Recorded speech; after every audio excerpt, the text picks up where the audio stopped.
Hello there, gentle dreamers. Tonight, we journey with Bree Tanner, the 15-year-old girl who lived only 3 months of her second life. Caught between forces she never understood and choices she was never given. She's the newborn who questioned when others only raged. The observer who sought truth in a world built on lies. The brief flame of awareness in overwhelming darkness. So, before you settle in, I want to share something small from my heart. I have a dream of reaching 1,000 subscribers before the month ends. If you feel connected to these stories and want to help me grow, I'd be so grateful if you subscribed. Well, now it's time.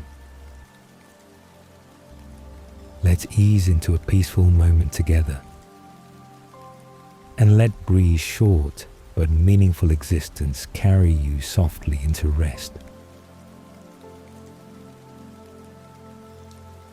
Seattle in the spring of 2006 was a city that swallowed runaways and street kids with efficient indifference. A place where teenagers could disappear into the cracks between neighborhoods and no one would notice or care enough to look for them with any real urgency or commitment. The city was large enough that missing persons became statistics rather than tragedies. Cold enough that sleeping outside could kill you if you weren't careful. Dangerous enough that predators of all kinds found easy prey among the vulnerable and displaced. Bree Tanner was 15 years old when she became one of those statistics. One of those kids who fell through every safety net society pretended to maintain.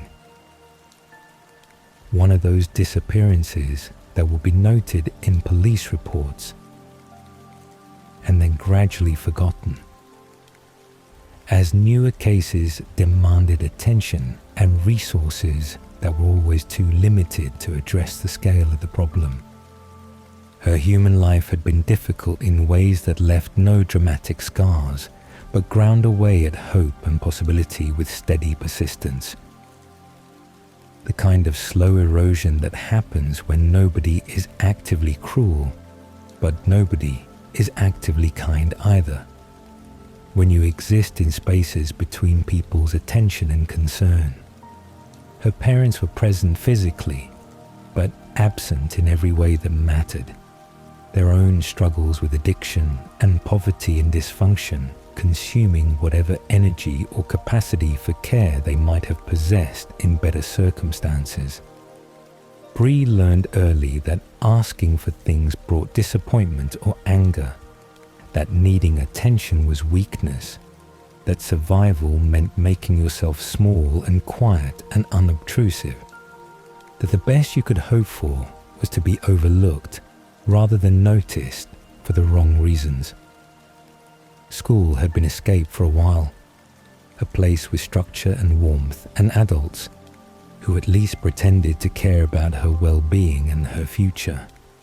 She was intelligent, observant, capable of academic success when she had the resources and stability to focus on schoolwork rather than more immediate survival concerns. But intelligence without support is often insufficient.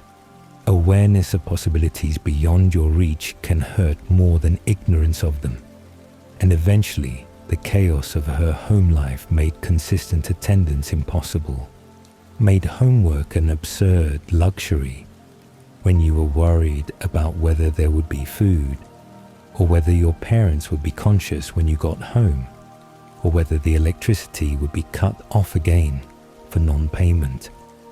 She started spending more time away from home, sleeping at friends' houses when she could, staying in public spaces like libraries and coffee shops until they closed, learning the rhythms of the city and where a young person could exist without being questioned or moved along by authorities.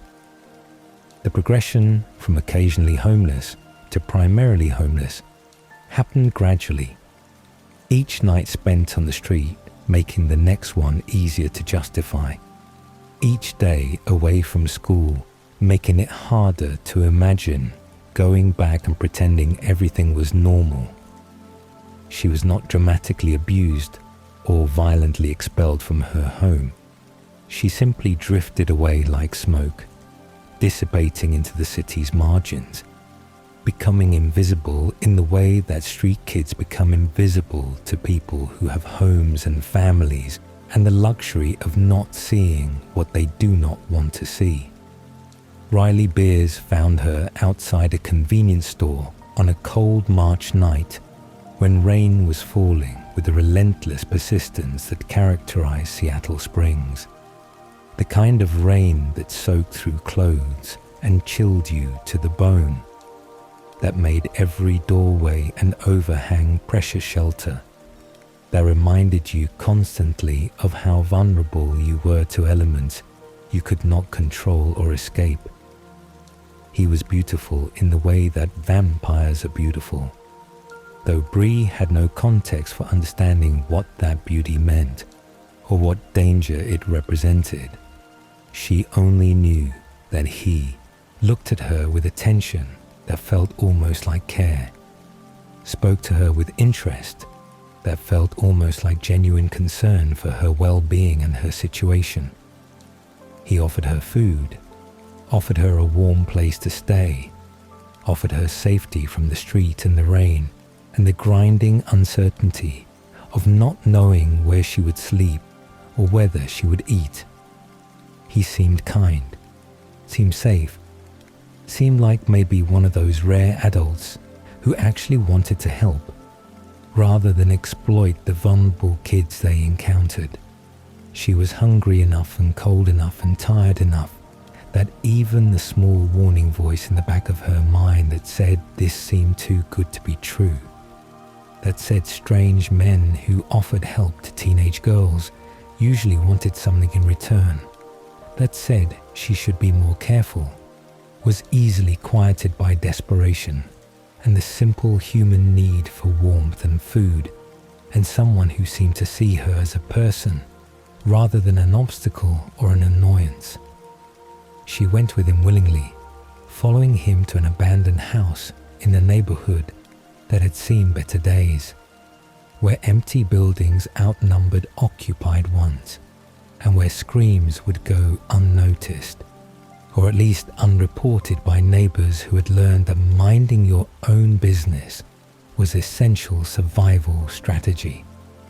The house was dark and smelled of things Bree could not quite identify, dampness and rot and something else underneath, something organic and disturbing that her human senses could not fully process, but that triggered instinctive unease she tried to suppress because she had already committed to this choice, had already accepted his offer, had already crossed the threshold into whatever waited inside.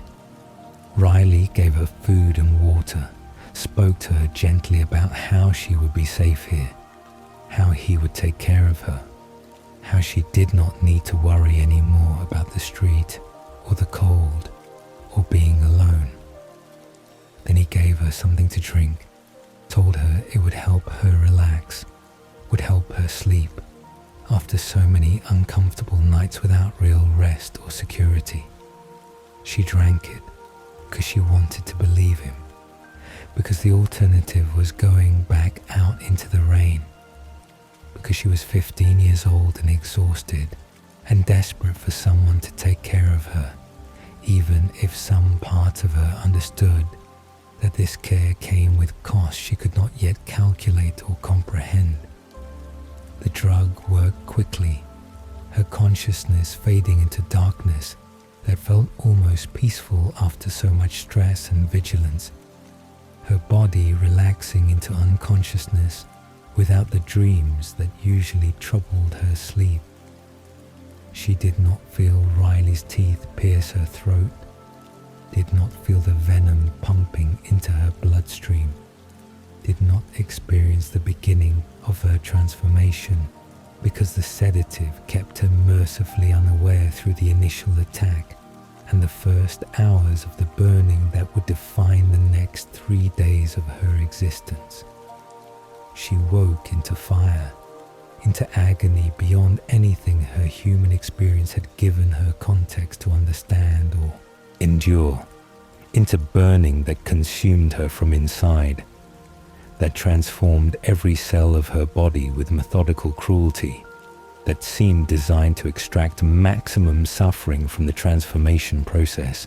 She tried to scream, but her voice would not work properly, tried to move, but her body was not responding to her commands, tried to understand what was happening, but rational thought kept dissolving into pure sensation, into the overwhelming reality of pain that eclipsed everything else. The burning was absolute and inescapable, worse than any injury or illness she had experienced as human, worse than she had imagined physical sensation could be, fire racing through her veins and remaking her flesh and bone into something fundamentally different from what she had been.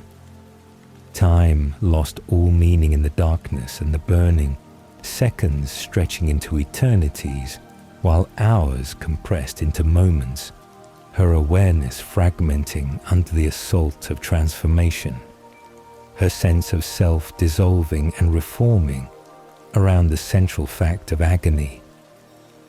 She understood dimly that something was being done to her, that this was not illness or injury but deliberate change, that she was becoming something other than human, even as she could not comprehend what that something might be, or why this was happening to her, or what she had done to deserve this torture.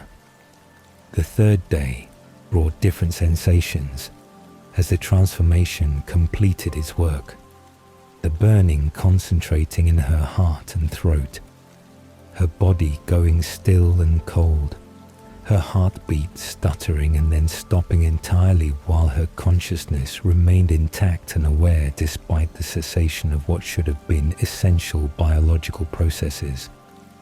Then came new sensation, urgent and demanding, and unlike anything she had felt before, a thirst in her throat that burned differently from the transformation fire, that felt like starvation and dehydration combined and multiplied beyond any human hunger, that demanded satisfaction with intensity that overrode thought and filled her awareness completely.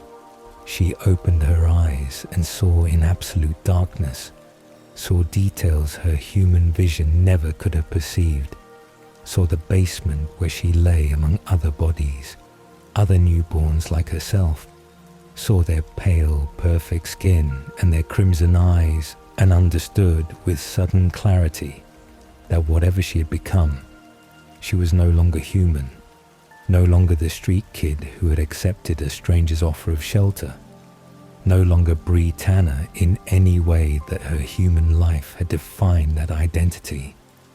Riley was there when she sat up, his voice calm and reassuring as he explained what she had become, what she was now, what she would need to survive in her new existence. Vampire, he told her. Immortal and powerful and forever young, transformed from weak human into apex predator, given gifts beyond human limitation. The thirst in her throat was natural, was part of her new nature, was satisfied through blood, through hunting, through accepting what she was, and acting according to her transformed instincts. He made it sound almost like a gift, almost like he had saved her rather than destroyed her, almost like she should be grateful for this transformation that had been inflicted on her without consent or warning or any consideration for what she might have wanted for her own existence. He brought her blood in containers, thick and warm, and smelling like everything her new instinct screamed she needed, and she drank without question or hesitation, because the thirst demanded satisfaction, and nothing else mattered in that moment except ending the burning need in her throat. The blood was human blood, though she did not think about that consciously, did not allow herself to consider the source or what it meant that she was drinking what had recently been inside a living person. She simply drank and felt the thirst ease slightly, felt her thoughts clear enough to process her surroundings and her situation with something approaching rationality. There were others in the basement with her, perhaps 15 or 20 other newborns in various stages of awareness, some still burning through their transformations, some already awake and moving with the restless energy that characterized their kind, some fighting each other with casual violence that seemed to serve no purpose except releasing the aggression that built constantly in their supernatural bodies. The space was dark and filthy, blood staining the concrete floor and walls, the air thick with scents that Bree's enhanced senses could now identify with disturbing clarity, human blood and vampire venom, and the particular smell of burned vampire flesh that resulted when newborns tore each other apart in their constant battles for dominance or territory, or simple outlet for the rage that seemed to simmer constantly beneath their awareness. Riley explained the rules of their new existence with patient repetition, his voice taking on the tone of someone who had given this speech many times before to newborns who were only partially listening through the haze of thirst and confusion.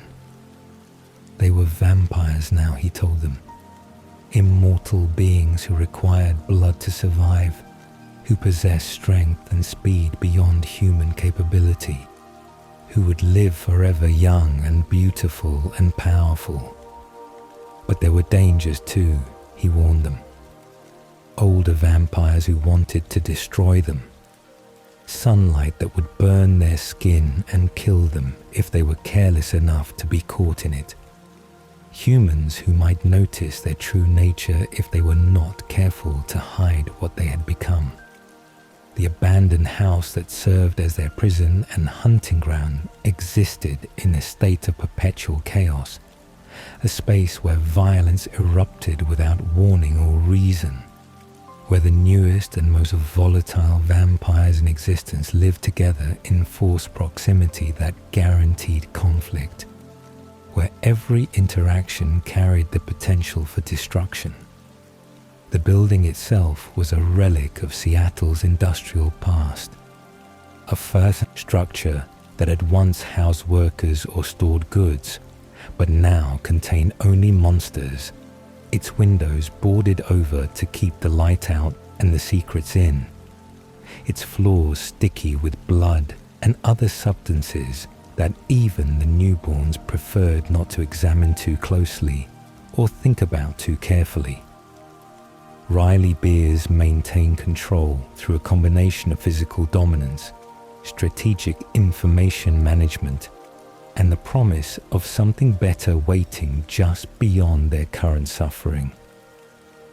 He was older than the newborns by perhaps a year or slightly more, still young enough in vampire terms to possess some of the enhanced strength that characterized the first year of vampire existence, old enough to have developed control that the newly transformed lacked entirely, experienced enough to know how to manipulate creatures who were essentially children with supernatural strength and no impulse control whatsoever.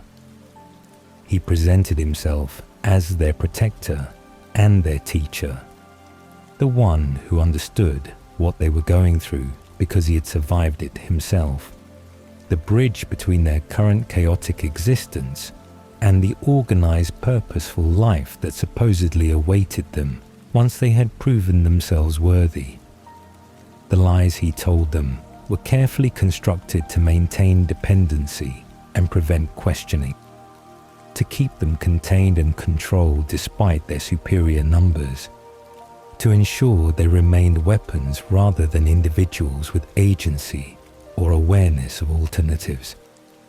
The most fundamental lie concerned sunlight, the claim that direct sun exposure would cause their skin to burst into flames, that daylight was deadly to their kind, that they must remain hidden during the day or face destruction. This lie served multiple purposes simultaneously, keeping them confined to the dark house during daylight hours when their movements might be observed and reported, preventing them from discovering the truth about their sparkling skin that would reveal Riley's deception, ensuring they remained dependent on him for information about their new nature and its limitations. He told them about older vampires, yellow-eyed creatures who were jealous of the newborn's superior strength, who wanted to destroy them before they became threats to the established vampire order, who were hunting them even now and would kill them all if given the opportunity. These vampires, Riley explained with conviction that seemed entirely genuine, were their enemies, were the reason the newborns needed to stay together and train and prepare for inevitable confrontation. The yellow-eyed vampires lived nearby, he told them, perhaps only hours away, watching and waiting for the perfect moment to attack, planning the destruction of every newborn in the house, unless the newborn struck first and eliminated the threat. He spoke of their creator, a female vampire who cared deeply about each of them, who had given them the gift of immortality and power, who was building an army to protect them from the yellow-eyed vampires and establish a new order where newborns would not be persecuted or destroyed simply for being young and strong. This creator remained hidden for their protection, Riley explained, staying away so that enemies could not track her to the newborn's location, maintaining distance to keep them all safe until the time came for her to reveal herself and lead them to victory. The newborns accepted this explanation because they had no reason to doubt it, because Riley was all they knew of vampire existence beyond their own chaotic experiences, because the alternative was admitting they had been transformed and abandoned without purpose or care. The hierarchy among the newborns was brutal and constantly shifting, determined through violence and intimidation, rather than any rational system of organization or leadership.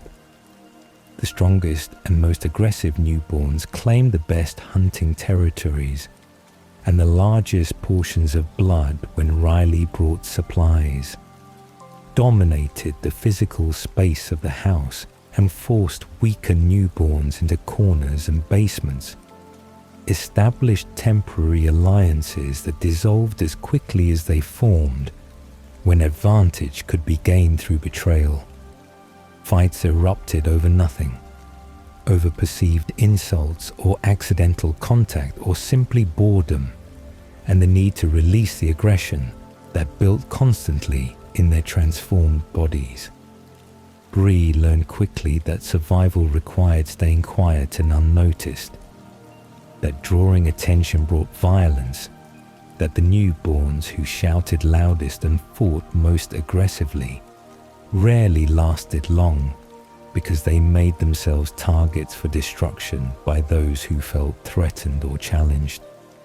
She found spaces in the house that others overlooked, corners where she could sit with her back protected and observe without participating, positions that allowed her to track the constantly changing dynamics without becoming part of them.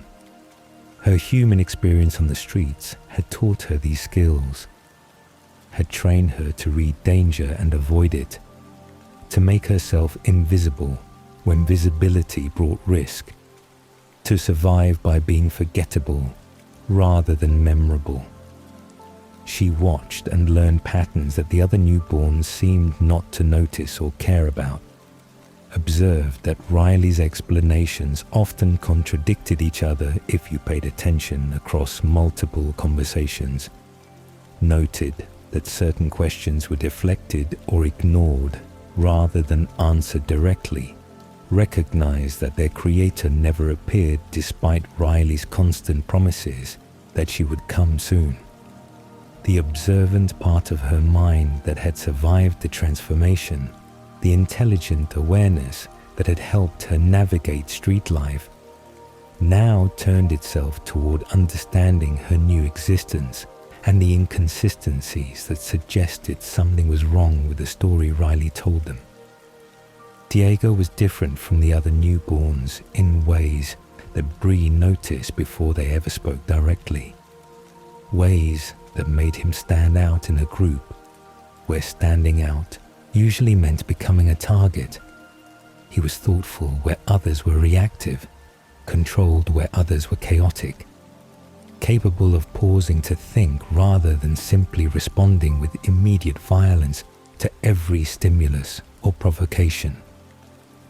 He watched Riley with the same careful attention Bree did, his expression suggesting he was processing and analyzing rather than simply accepting, his questions slightly more pointed than the others asked, his silences more meaningful than the constant chatter that filled the house.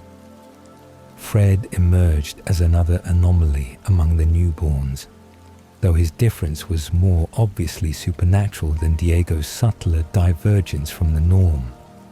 Fred possessed a gift that manifested as an aura of revulsion, an invisible field that surrounded him and made others desperately want to be anywhere except near him. That triggered irrational disgust and discomfort in anyone who came close. The other newborns avoided him instinctively, unable to explain why they found him so repellent, their faces twisting with distaste whenever he entered a room, their bodies unconsciously moving away from him, even when they were not consciously aware of his presence. Fred seemed unbothered by this isolation, even seemed to prefer it, using his gift to maintain distance and privacy in an environment where both were otherwise impossible to achieve. The hunting expeditions into Seattle happened at night, Riley leading groups of newborns into the city with instructions about staying hidden, about not leaving obvious evidence, about killing quickly and disposing of bodies where they would not be immediately discovered. The hunts were feeding frenzies more than organized expeditions, the newborns' control dissolving entirely when confronted with human blood, their supernatural speed and strength making them nearly impossible to escape once they had selected their prey, their violence excessive and unnecessary but impossible to moderate when the thirst drove their actions. Bree hated the hunting, hated the loss of control when the thirst overwhelmed her rational mind, hated what she became in those moments when instinct dominated everything else, hated the memories that returned afterward when awareness came back and she had to confront what she had done to satisfy her burning throat. The humans she killed were people like she had been, vulnerable and unaware of the danger that moved through Seattle's dark streets, victims of something they could not have anticipated or defended against.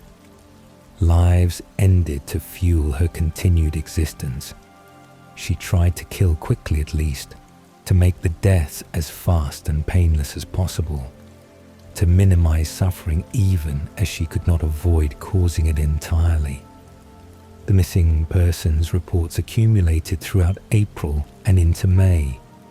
news broadcasts showing photographs of people who had disappeared, police statements about the unusual number of unsolved cases, speculation about whether a serial killer was operating in Seattle. The newborns watched these reports with Riley sometimes, seeing the faces of people they had killed, hearing descriptions of last known locations that corresponded to their hunting grounds, understanding dimly that they were the cause of this fear and grief and disruption. Riley told them the attention was dangerous, that they needed to be more careful, that leaving too many bodies would bring the yellow-eyed vampires to them before the newborns were ready for confrontation.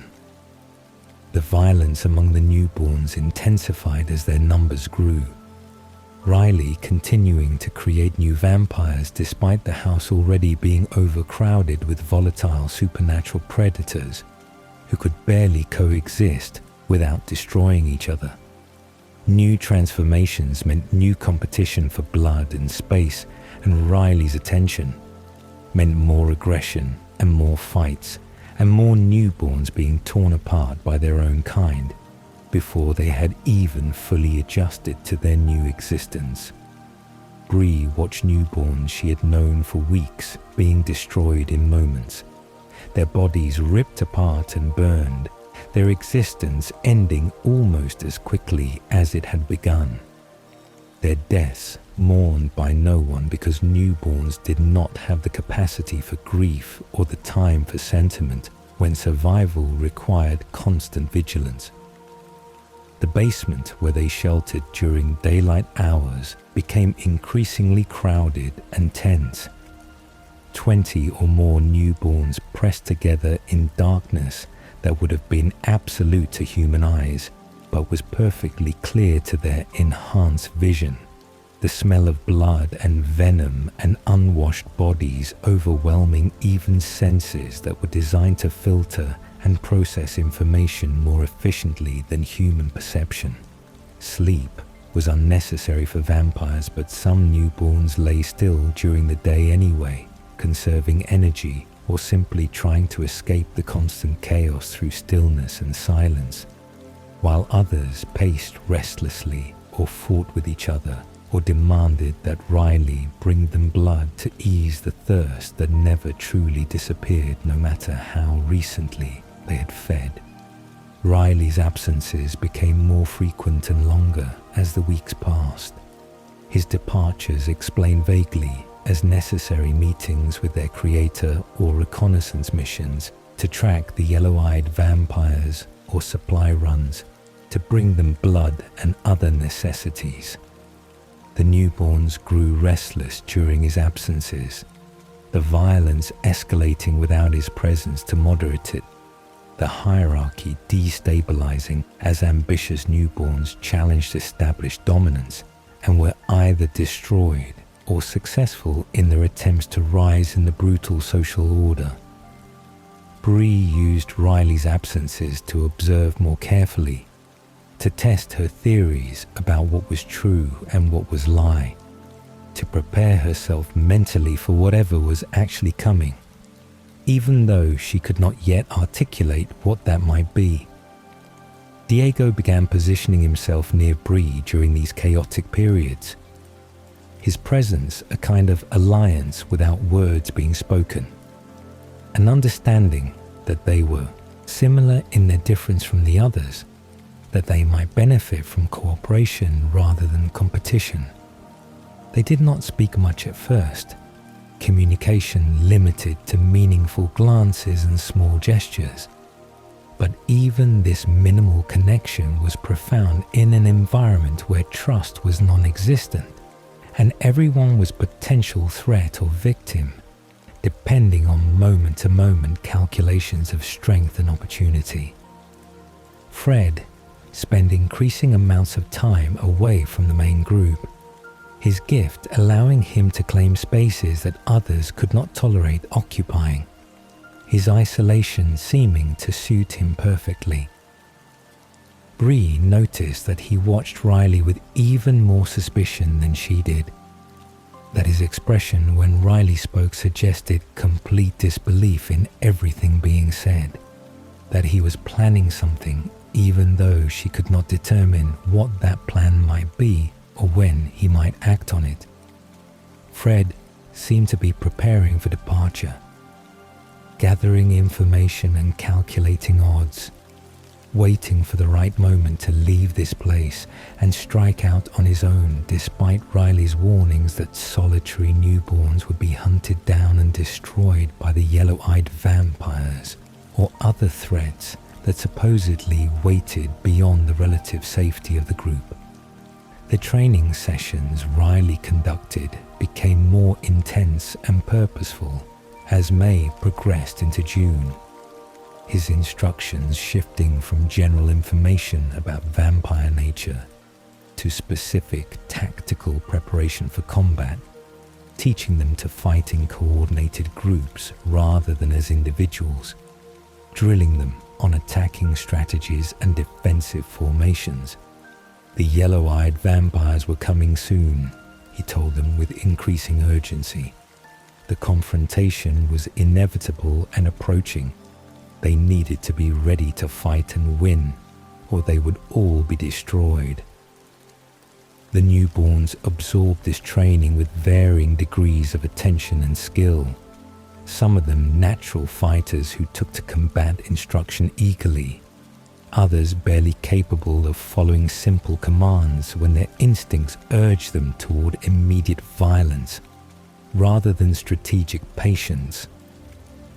Bree participated in the training because refusing would have marked her as weak or rebellious, but she paid more attention to Riley's behavior than to his actual instructions, noting how he positioned himself during demonstrations, observing what he emphasized and what he glossed over, recognizing that he was preparing them for specific opponents rather than teaching general combat skills. The yellow-eyed vampires must be real, she thought, because Riley was genuinely preparing for confrontation with someone. But nothing else about his story quite added up if you thought about it carefully, if you questioned why their creator never appeared, or why they needed to fear sunlight, or why older vampires would care enough about newborns to organize their destruction. The house felt increasingly like a prison as June continued, the walls closing in psychologically even as the physical space remained constant, the awareness growing among some of the newborns that something was coming, that their existence here was temporary, that Riley was preparing them for something that would fundamentally change their situation one way or another. Bree felt the tension building, felt the approach of something significant, felt her brief second life moving toward a conclusion she could not yet see, but could sense waiting in the near future.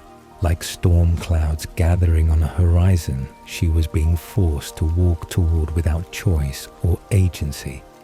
The first real conversation between Bree and Diego happened during one of Riley's extended absences, when the house had descended into its usual chaos of violence and feeding and restless pacing, when most of the newborns were either fighting each other or so consumed by thirst that they could think of nothing except the burning need in their throats.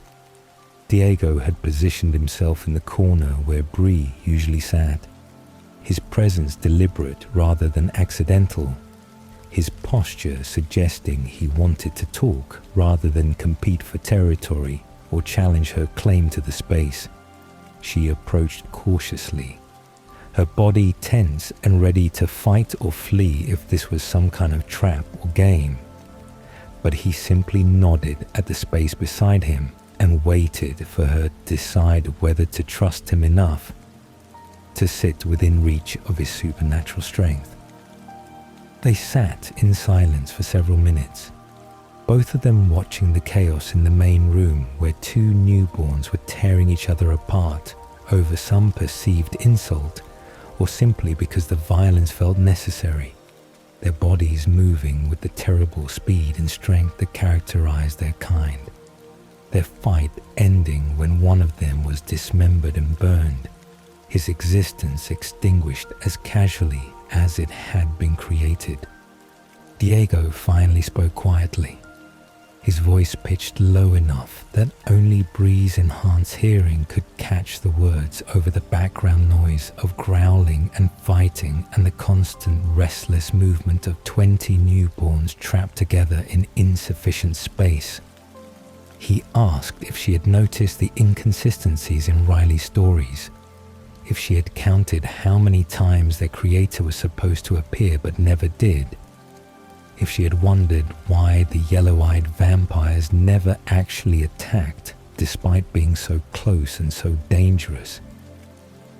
Bree felt relief flood through her at his questions, the profound comfort of discovering she was not alone in her doubts, that someone else had been paying attention and asking the same questions, that her observations were not paranoia or misunderstanding, but legitimate concerns about the reality of their situation. She nodded carefully, still uncertain how much to reveal, still protecting herself, even as she desperately wanted to trust this person who seemed to think like she did. Diego's theory emerged gradually through careful conversation over the following nights, discussions conducted in quiet corners when Riley was absent, and the other, newborns were too distracted to notice or care about what the two quiet ones in the corner might be talking about. He believed they were being prepared for something specific, trained not to defend themselves from general threats, but to attack a particular target, shaped into weapons rather than taught to be independent vampires capable of surviving on their own. The yellow-eyed vampires were probably real, he thought, but they were not the aggressors in whatever conflict was brewing. They were the targets, and the newborn army was being built to destroy them for reasons that had nothing to do with protecting the newborns and everything to do with their creator's personal agenda. The sunlight question bothered Diego more than anything else about Riley's explanations. The claim that daylight would burn their skin seeming inconsistent with other vampire characteristics they had observed. The warning carrying a feel of convenient control rather than genuine concern for their safety.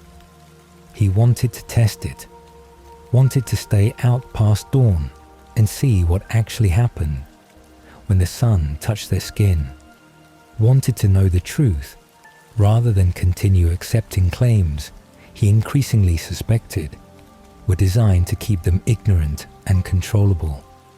Bree felt fear grip her at the suggestion, the conditioning Riley had imposed making the idea of testing sunlight feel like suicidal recklessness.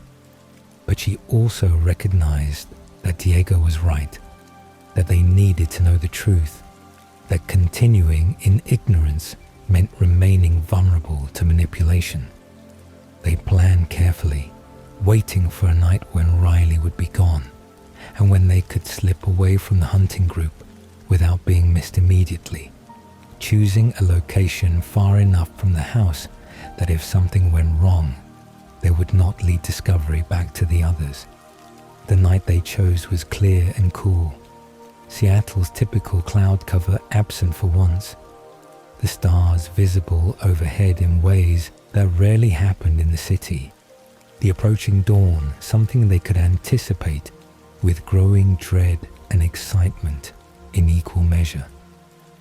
They found an abandoned warehouse near the waterfront, a structure that offered shelter if they needed to retreat quickly, but also access to open space where sunlight would reach them directly when the sun finally rose. They waited on the roof, their bodies tense with anticipation and fear, their minds racing through possibilities of what might happen, what truth they might discover, or what death might claim them if Riley's warnings proved accurate after all. Diego held her hand, the contact surprising and comforting, his presence making the risk feel bearable, making the potential consequences something they would face together rather than alone. The sun rose slowly over the Cascade Mountains to the east, the sky lightening gradually from black to deep blue to pale gold, the moment of direct sunlight approaching with inevitable steady progress that could not be rushed or delayed. Bree felt her body tensing as the first rays touched the warehouse roof, felt Diego's hand tighten on hers, felt every instinct screaming at her to retreat into shadow and safety before the burning began. The light reached them, touched their skin, and they did not burn. Instead, they sparkled, their skin refracting the sunlight into thousands of rainbow fragments, their bodies becoming something beautiful and impossible and completely unlike anything either of them had imagined.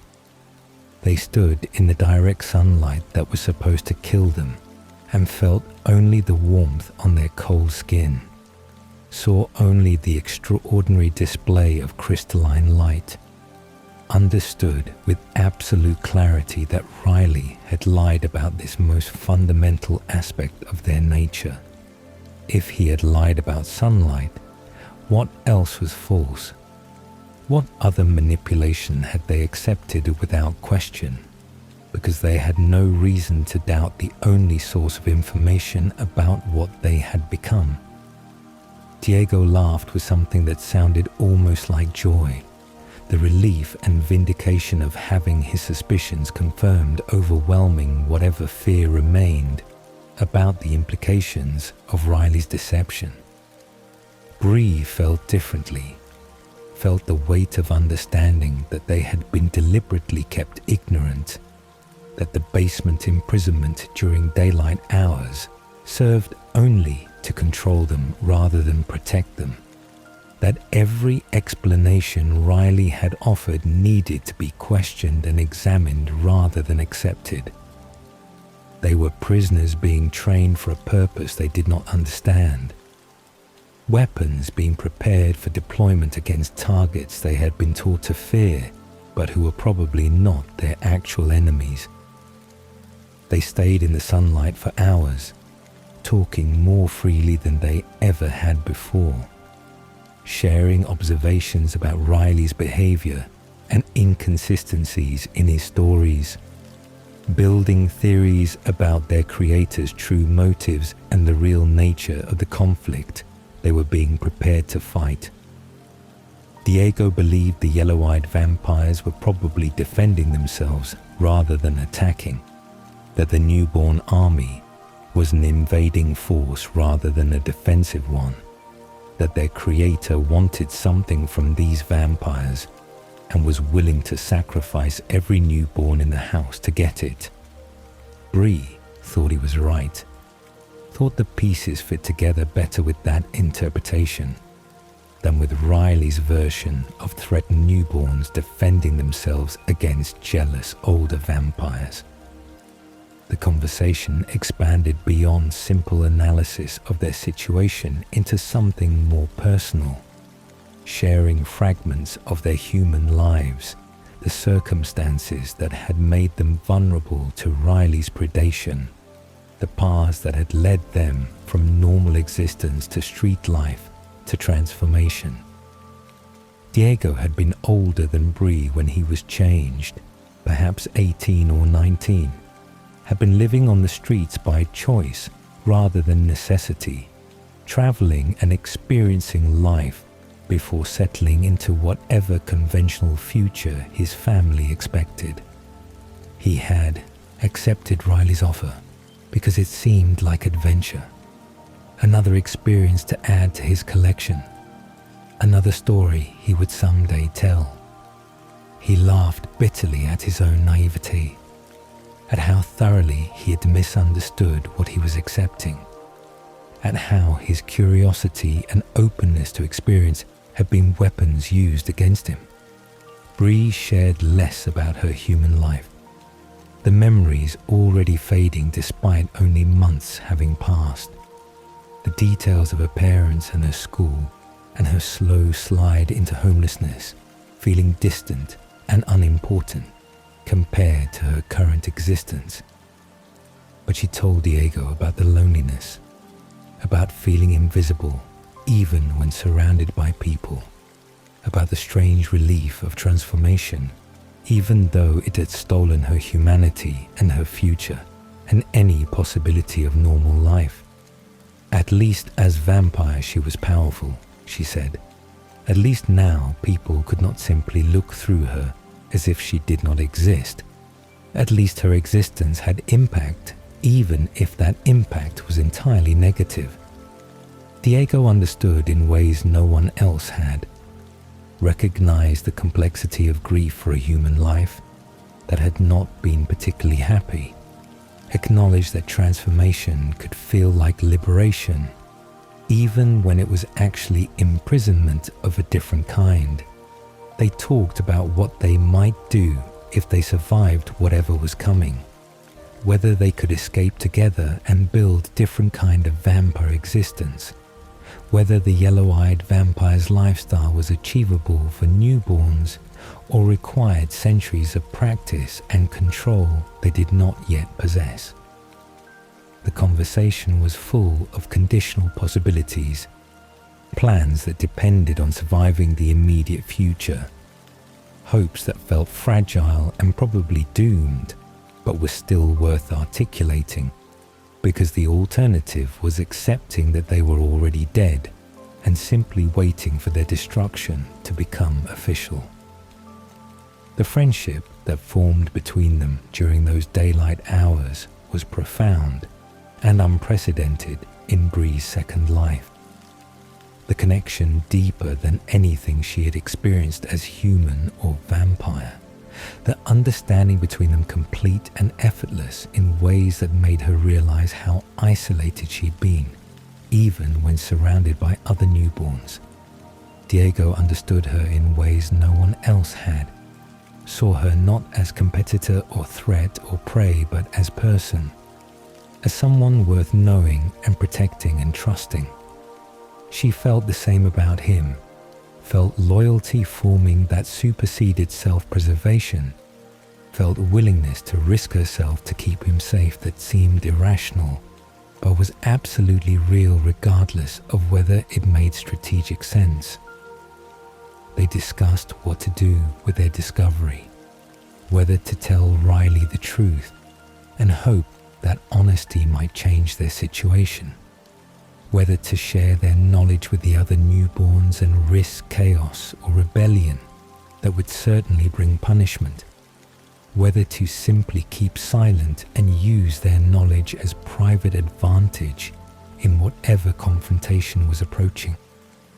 Diego believed they should tell Riley, should give him opportunity to explain why he had lied, should assume that perhaps the deception had been necessary for reasons they did not understand, rather than malicious control for its own sake. Bree was less certain, her instincts warning her that revealing their knowledge would mark them as dangerous, that Riley would see their questioning as threat to his authority, that honesty might bring destruction rather than explanation. But Diego's optimism was persuasive.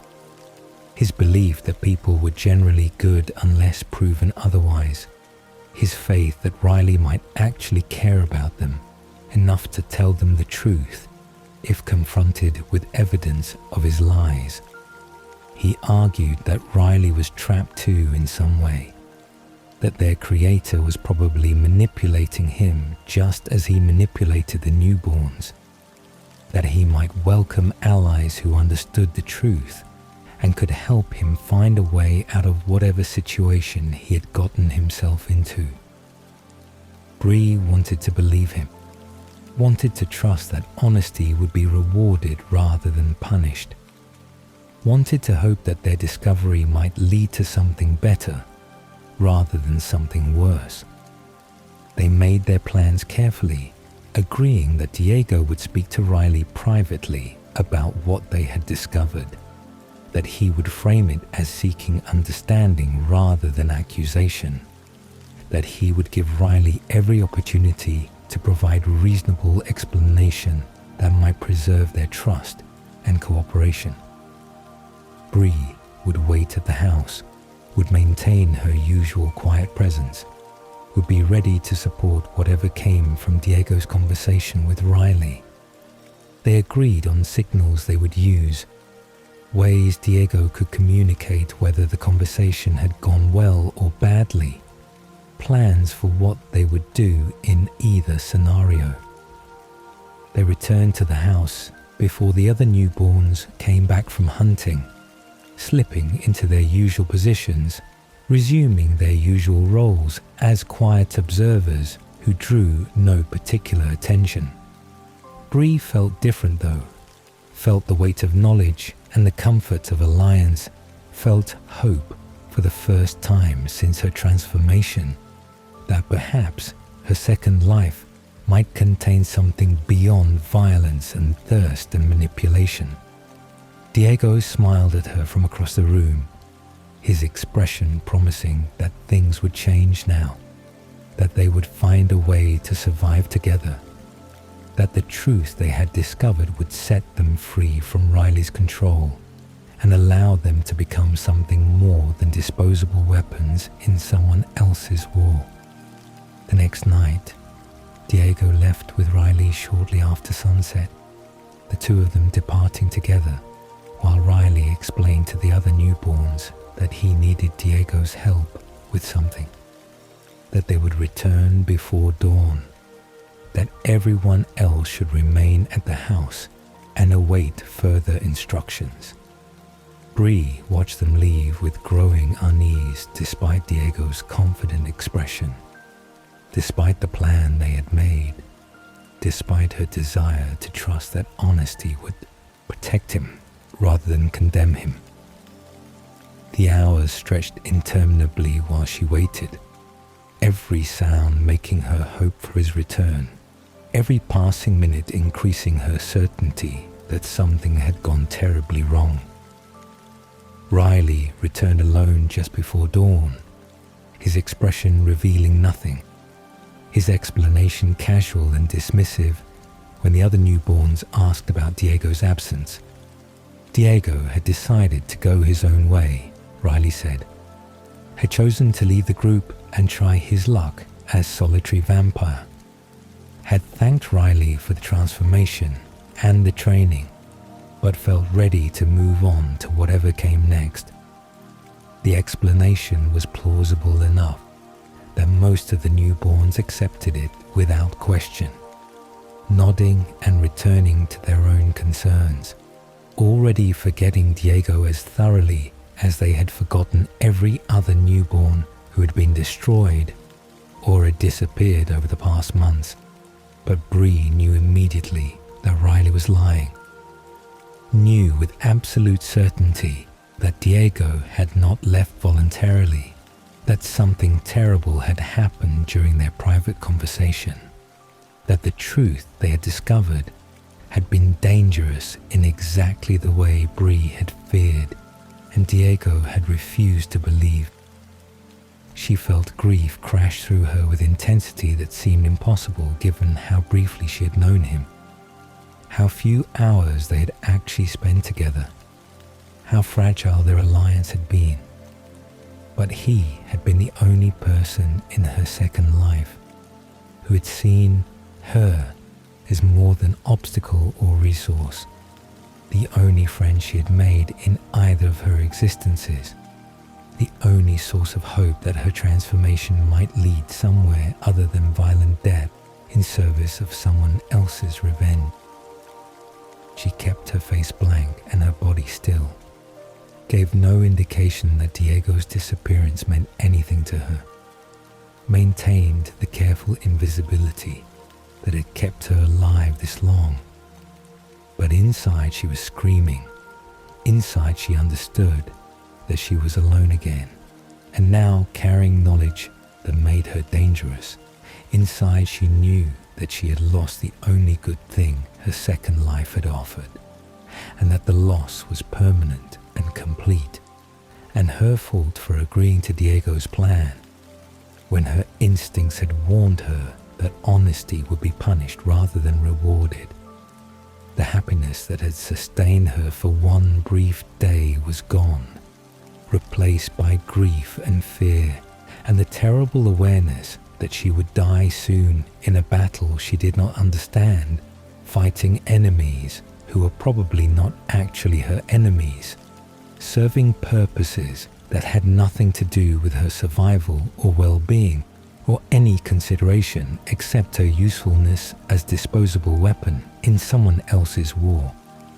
The days following Diego's disappearance were the longest and most isolating of Bree's second life, each hour stretching into eternity, while she maintained the careful mask of indifference that kept her safe, while she pretended that losing the only friend she had ever really had meant nothing to her, while she carried the weight of knowledge that had already killed Diego and would probably kill her too, if Riley suspected she shared his awareness of the lies that structured their entire existence. She watched Riley carefully now, observed him with new understanding of what he was capable of, recognized in his casual dismissal of Diego's absence the same cold calculation that had probably sentenced Diego to destruction the moment he revealed what they had discovered about sunlight and the inconsistencies in Riley's explanations.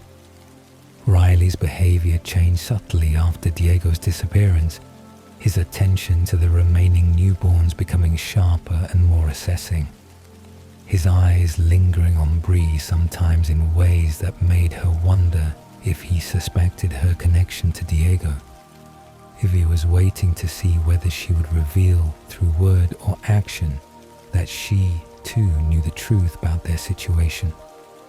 She became even quieter than before, even more invisible, blending into corners and shadows, speaking only when directly addressed, giving Riley no reason to single her out or question her loyalty or wonder whether she might be dangerous in the same way Diego had apparently been dangerous. The grief was overwhelming and had to be suppressed completely, pushed down into spaces where it could not show on her face or in her posture, where it could not betray her through tears she no longer had the capacity to cry, or through anger that would mark her as threat requiring elimination.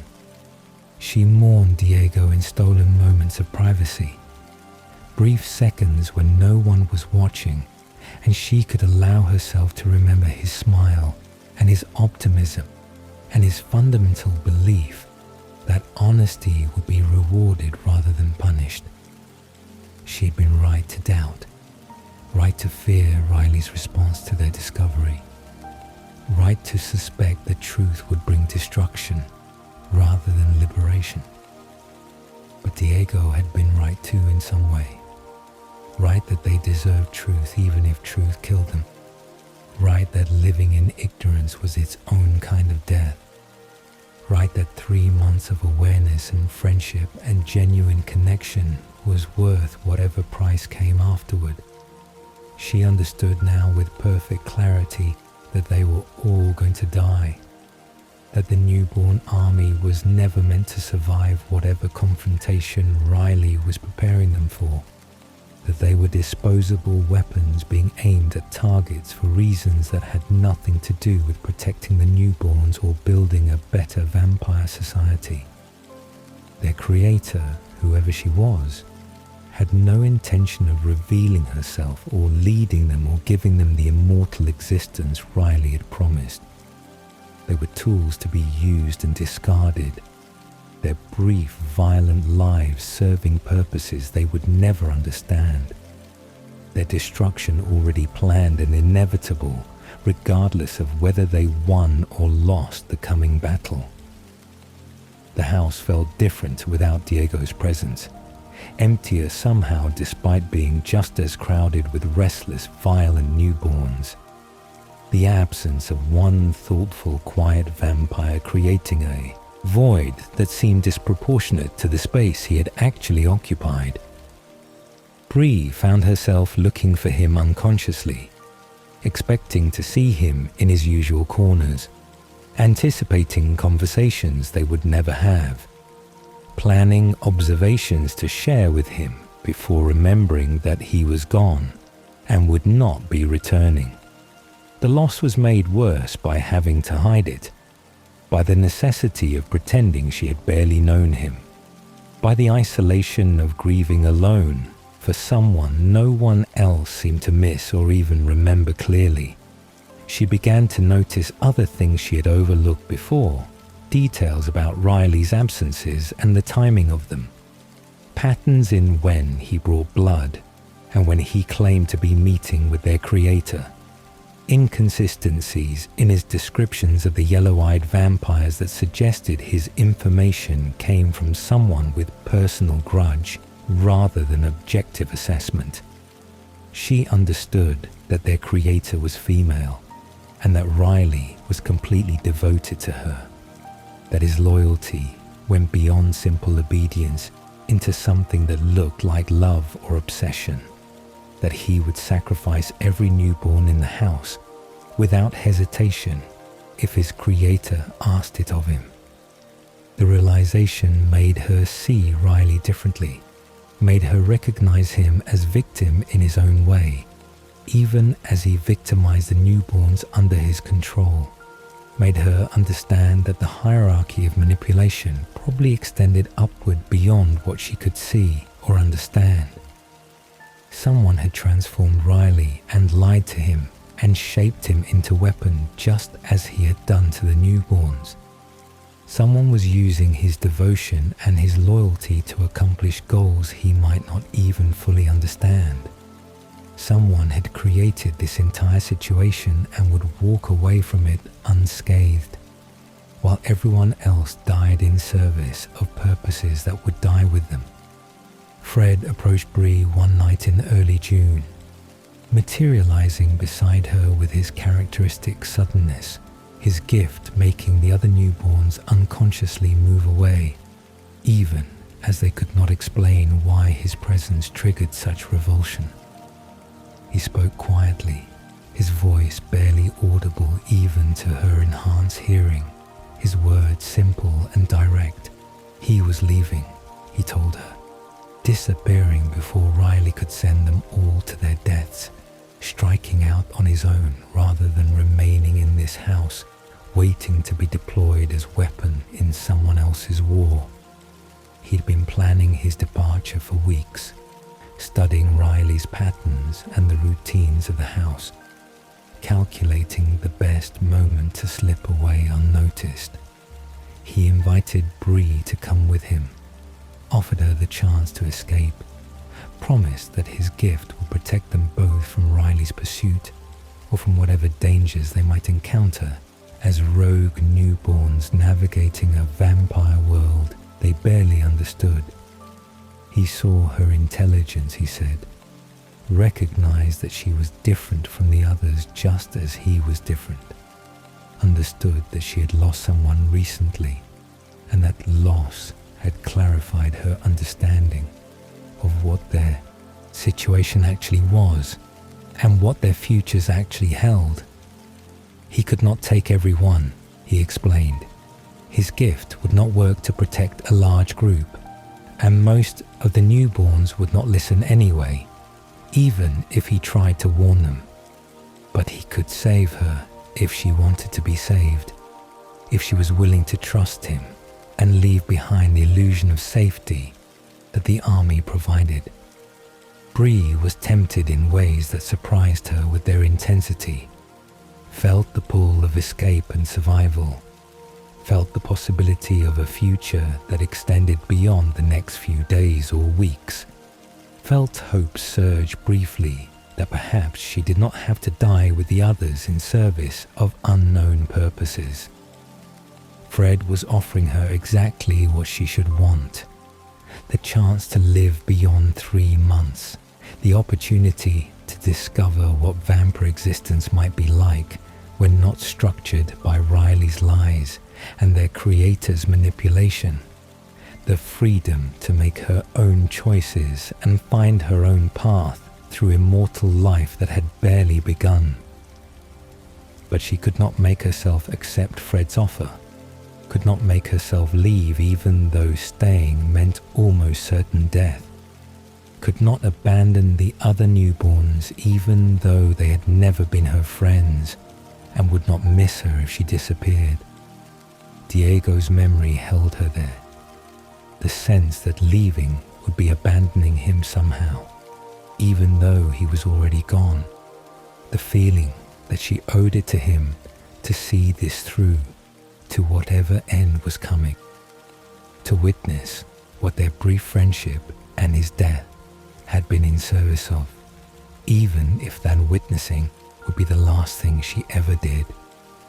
There was also the question of what leaving would mean, whether she could live with herself knowing she had escaped while the others marched to their destruction, whether survival purchased through abandoning people who had no idea they were being sacrificed was survival worth having.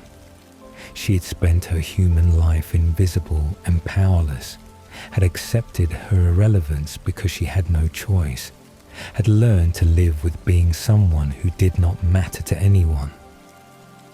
Her second life had given her strength and awareness and 3 months of existence that mattered at least to her, and leaving now would feel like returning to invisibility, like choosing not to matter again, like accepting that her existence held no significance beyond her own continued survival. She thanked Fred quietly, told him she hoped he made it, wished him well in whatever existence he managed to build beyond the army and Riley's control. He looked at her with something that might have been sadness or understanding or simply acknowledgement that she had made her choice, and he would not try to change her mind. He told her she was making a mistake, that staying would kill her, that Diego would not want her to die for him or because of him, that survival was not betrayal, and choosing life over meaningless death was not cowardice. But he did not push, did not try to convince her beyond that one statement, simply nodded and accepted her decision with the same pragmatic detachment he brought to everything.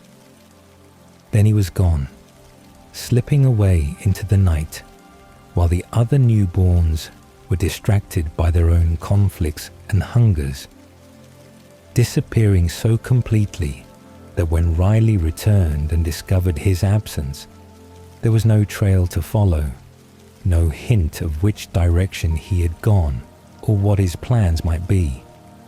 Bree felt the finality of his departure, understood that she had just refused her last chance at escape, recognized that she had chosen death over survival for reasons she could not entirely articulate even to herself.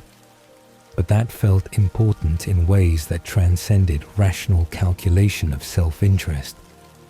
Riley was furious about Fred's departure in ways he had not been about Diego's disappearance, his anger suggesting that he had valued Fred's gift and had been counting on it for whatever confrontation was approaching, that losing Fred disrupted his plans in significant ways.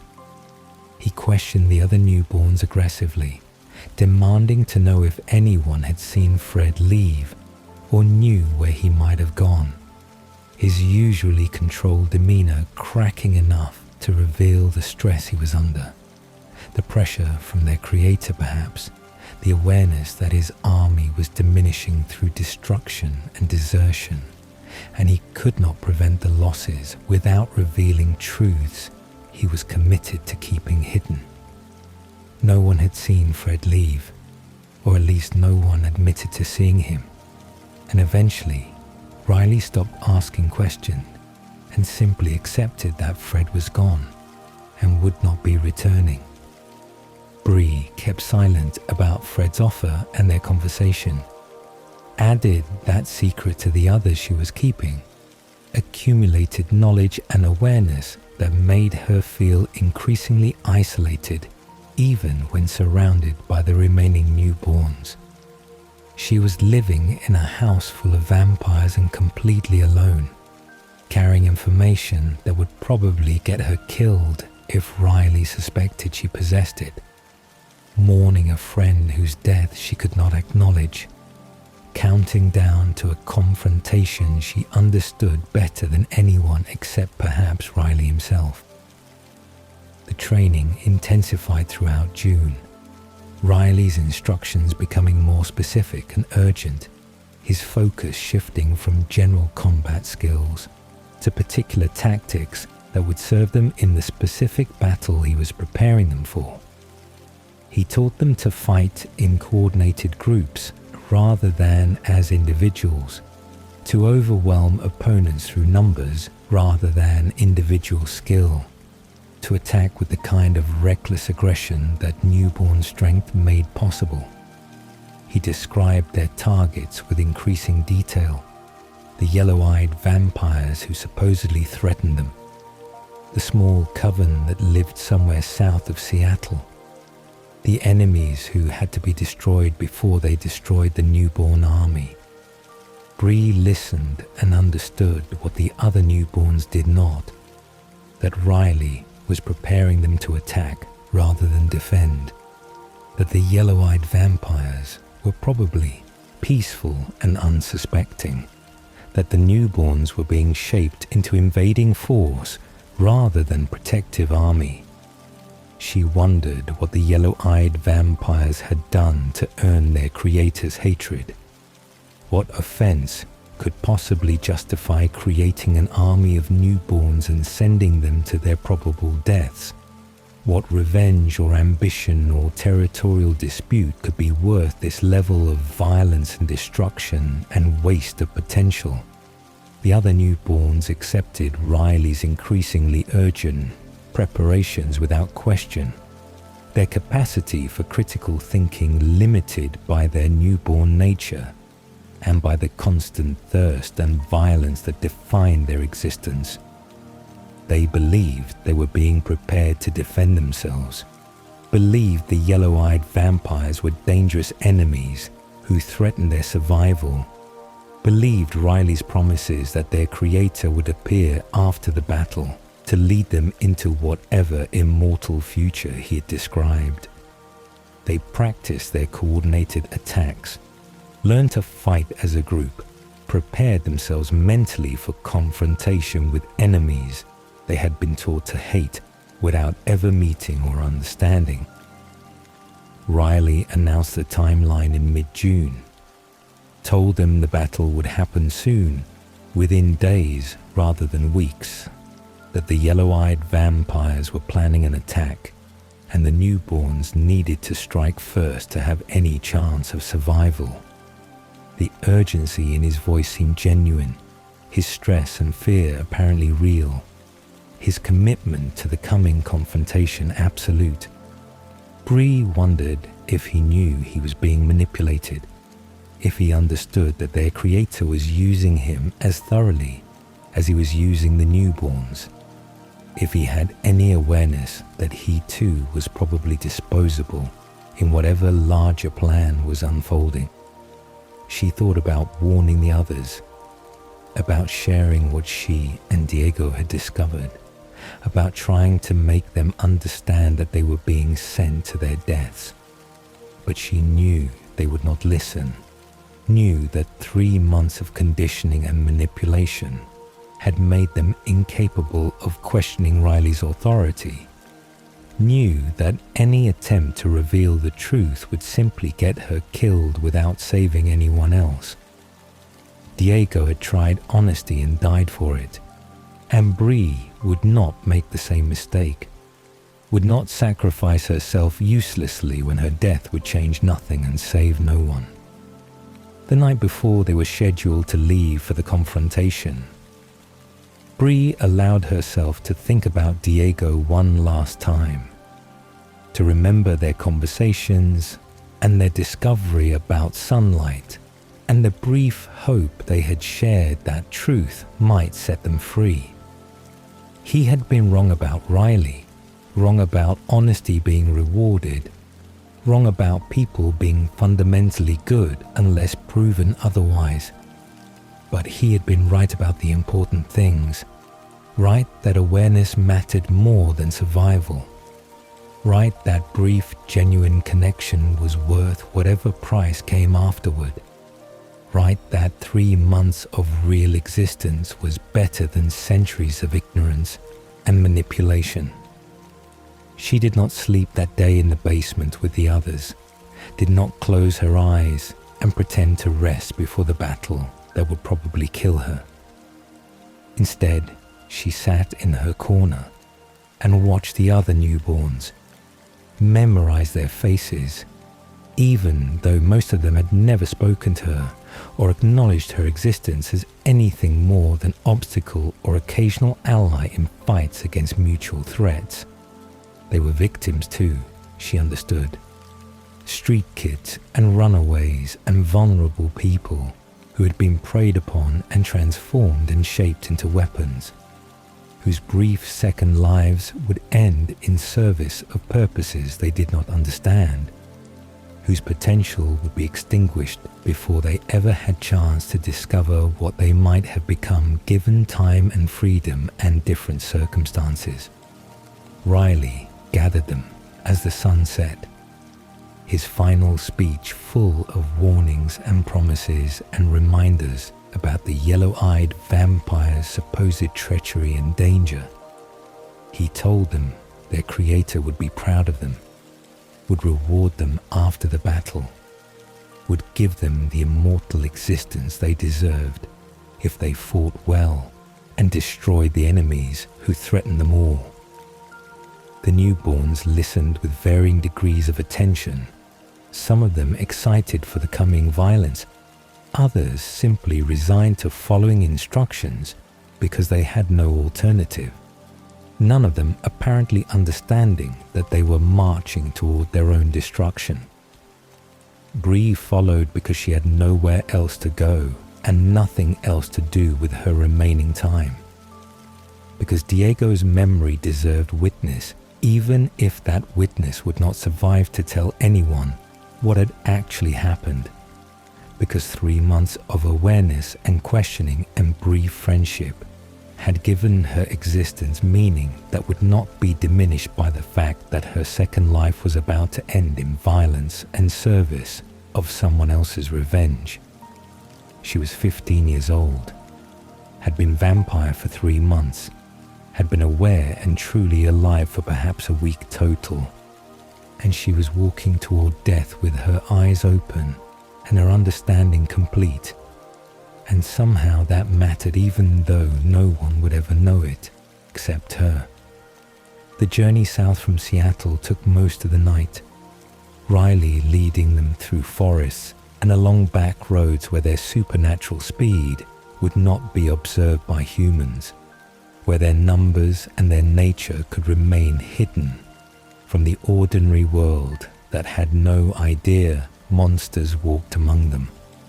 The newborns moved with the restless energy that characterized their kind, some of them racing ahead and then circling back, others staying close to Riley as if his presence offered protection or purpose, all of them radiating the barely controlled violence that 3 months of imprisonment and manipulation had cultivated. Bree stayed toward the middle of the group, neither leading nor lagging, maintaining her usual strategy of being unremarkable and overlooked, conserving her energy for whatever was, coming even as she understood that energy conservation probably would not matter when the confrontation finally arrived.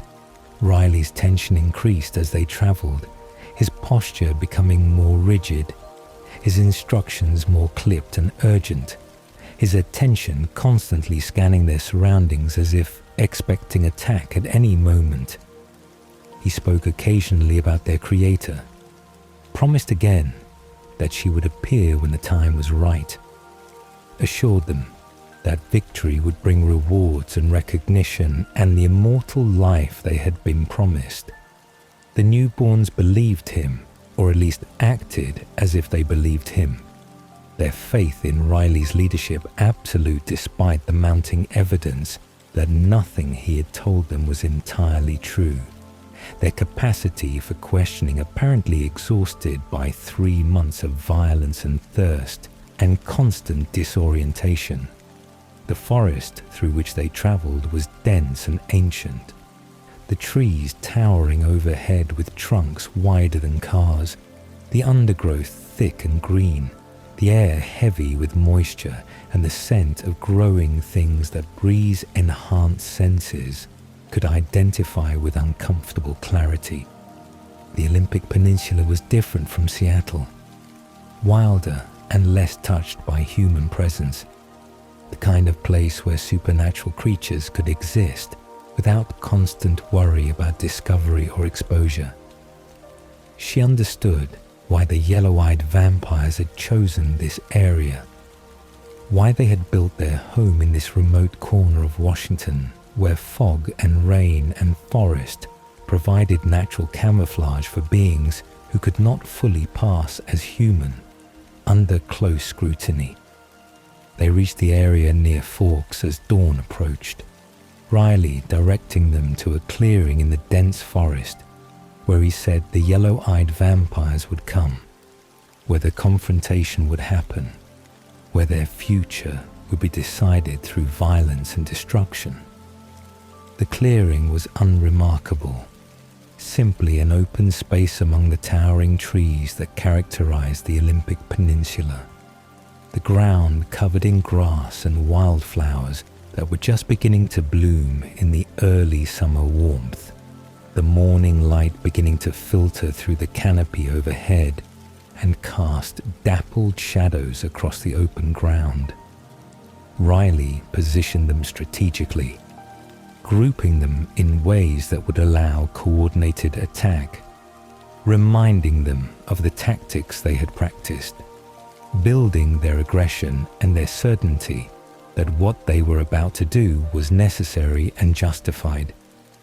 Bree felt the wrongness of the situation intensify as they waited, the awareness that they were the aggressors rather than defenders, that they were about to attack vampires who had done nothing to threaten them, that they were weapons being deployed in service of revenge or ambition that had nothing to do with their own survival or well-being.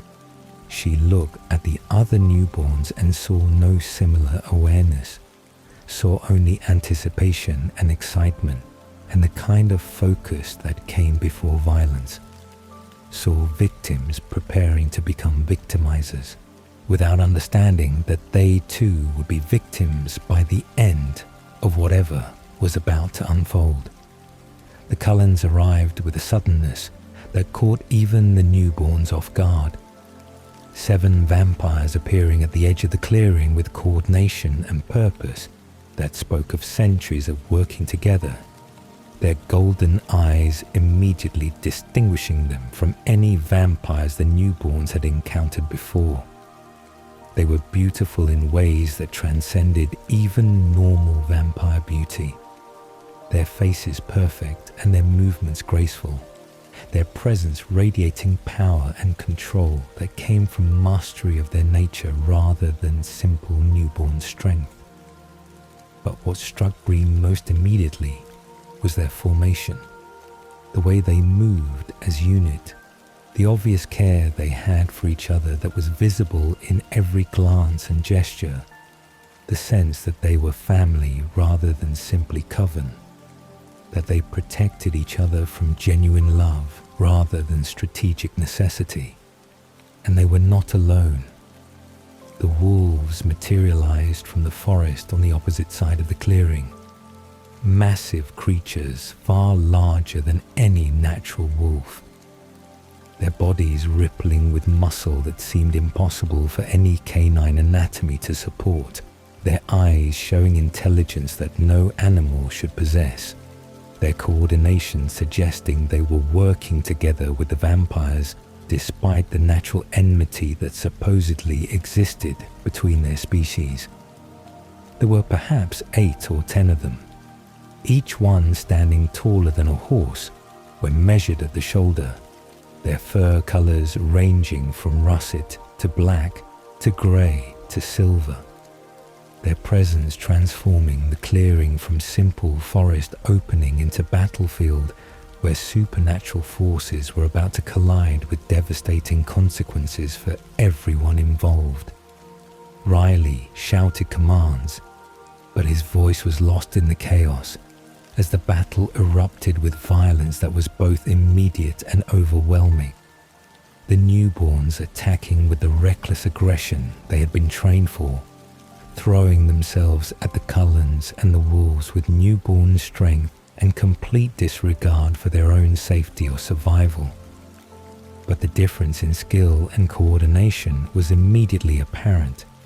The Cullens moving with practiced efficiency that came from decades or centuries of experience, working together to isolate and destroy newborns who had no concept of real combat beyond simple violence, whose 3 months of existence had not prepared them for opponents who had spent their immortal lives perfecting their fighting abilities and learning to work as seamless unit.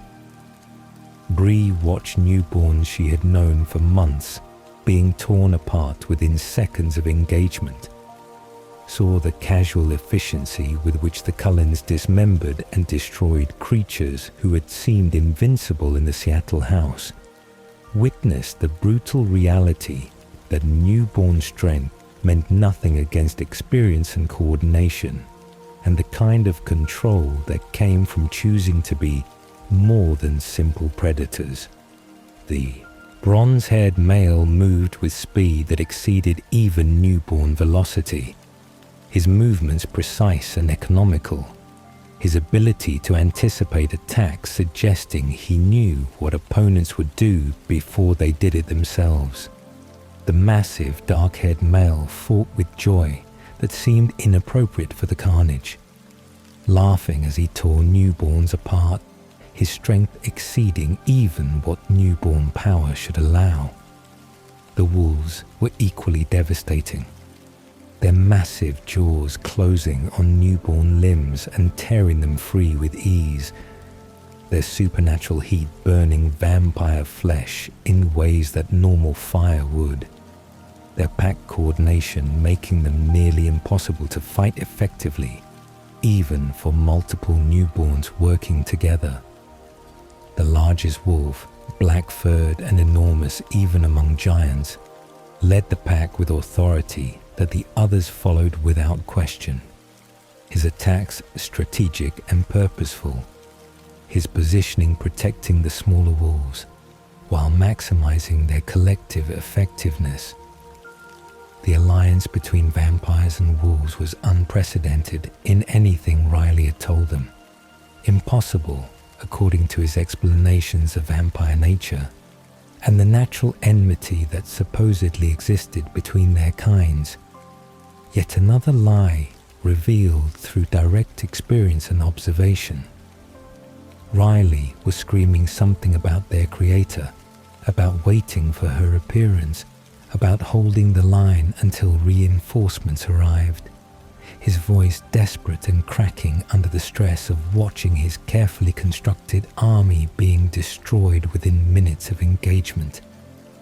But Bree understood with sudden clarity that no reinforcements were coming, that their creator had never intended to join the battle, that the newborns were meant to die here regardless of whether they won or lost, that their purpose was to weaken or destroy the Cullens, and the cost of achieving that purpose was always meant to be the complete destruction of the newborn army itself. She saw Victoria then, a female vampire with brilliant orange hair watching from the edge of the clearing, her expression calculating as she observed the battle, her body positioned for immediate flight if the confrontation turned against her interests. her distance from the fighting suggesting she had no intention of participating or exposing herself to danger. This was their creator, the vampire Riley had spoken of with such devotion and longing, the architect of 3 months of manipulation and violence and wasted potential, the source of the lies that had shaped their entire existence. She was not here to lead them or protect them or reward them for their service. She was here to witness whether her weapons succeeded in their purpose, to observe from safe distance whether the newborns managed to destroy the Cullens before being destroyed themselves. Riley saw Victoria too and moved toward her immediately, abandoning the newborns to their fate, crossing the battlefield with single-minded focus on reaching the vampire he loved. His expression transforming from desperation to something that looked almost like relief at seeing her. Bree watched him go and understood that he had always been as much victim as the newborns, that his devotion to Victoria had blinded him to his own disposability, that he had believed her lies as thoroughly as the newborns had believed his, that love or obsession or whatever he felt for her had made him willing participant in his own destruction and the destruction of everyone he had created. Victoria's expression when she saw Riley approaching was not love or relief or gratitude, but calculation, cold assessment of whether he was still useful or had become liability, decision forming on her face about his fate even as he raced towards her with obvious joy at finally being reunited. The bronze-haired Cullen was pursuing her with another vampire, a large blonde male who moved with deadly purpose, their speed carrying them away from the main battlefield and deeper into the forest, where their confrontation would happen away from witnesses. Victoria fled, without even acknowledging Riley's approach, without attempting to help him or coordinate with him, abandoning him as casually as she had abandoned the newborns, her self-preservation absolute and her loyalty non-existent. Riley hesitated in his pursuit, confusion crossing his face as he processed Victoria's flight and abandonment. The realization that everything he had believed about her feelings for him might have been as false as everything else about their situation. That moment of hesitation cost him his existence. One of the Cullens catching him from behind, the large blonde female tearing into him with efficient brutality, his body coming apart under her attack before he could defend himself or flee or even fully process his betrayal. The battle was ending with brutal efficiency, the newborns being systematically destroyed by opponents who were simply better in every measurable way, whose coordination and experience and genuine care for each other made them nearly invincible against disorganized creatures who had never been taught to work together except in the most basic ways. Bree saw newborns whose names she had never learned being torn apart by wolves, saw vampires she'd known for 3 months being dismembered by Cullens who moved with practiced precision, saw the last desperate attempts at resistance failing against opponents who were not even breathing hard despite the violence they were inflicting. The clearing was becoming a graveyard, dismembered bodies scattered across the grass, purple smoke rising as pieces burned, the acrid smell of burning vampire flesh overwhelming even the natural sense of forest and earth and growing things. Bree had known most of these vampires for 3 months, had lived with them and hunted with them and watched them fight and die and destroy each other in the Seattle house. Now they were ash and smoke and fading memory. Their brief second lives ended in service of revenge they never understood. their potential extinguished before they ever had chance to discover what they might have become given time and freedom and different circumstances. And then Bree was one of the last ones standing, having survived through her usual strategy of staying on the edges, of not drawing attention, of moving away from the worst of the fighting, of using her intelligence and observation rather than simply throwing herself into combat with newborn recklessness. She found herself at the edge of the clearing near the tree line, watching the destruction of everything she had known for 3 months, understanding that she could run, or she could surrender, or she could die fighting, that these were her only options, and all of them probably led to the same destination, regardless of which she chose. The wolves were finishing off the last resisting newborns with grim efficiency, their massive forms moving through the clearing like deadly shadows, their coordination perfect despite the chaos, their purpose absolute, and their mercy apparently non-existent. The remaining Cullens were standing together in the center of the clearing, golden eyes surveying the destruction, their faces showing something that looked like grief, despite having just destroyed an entire army of attacking newborns. They seemed to mourn the necessity of what they had done, seemed to regret the waste and the violence, even though they had clearly been defending themselves against genuine threat. Their expressions suggesting they took no joy in the killing, even though they had executed it with such devastating effectiveness. Bree made her decision in that moment of observation and understanding, the choice forming with clarity that surprised her, given the chaos and the death surrounding her on all sides.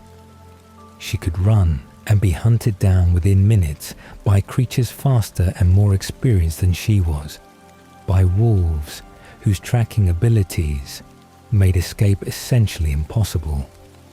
She could fight and be destroyed immediately by opponents who had just demolished an entire army without sustaining any apparent injuries themselves. Or she could surrender, could choose to stop fighting, could accept whatever came next with the same awareness and understanding that had characterized the brief period of her second life, when she had actually been conscious of what was happening around her, rather than simply reacting to stimuli and following instructions.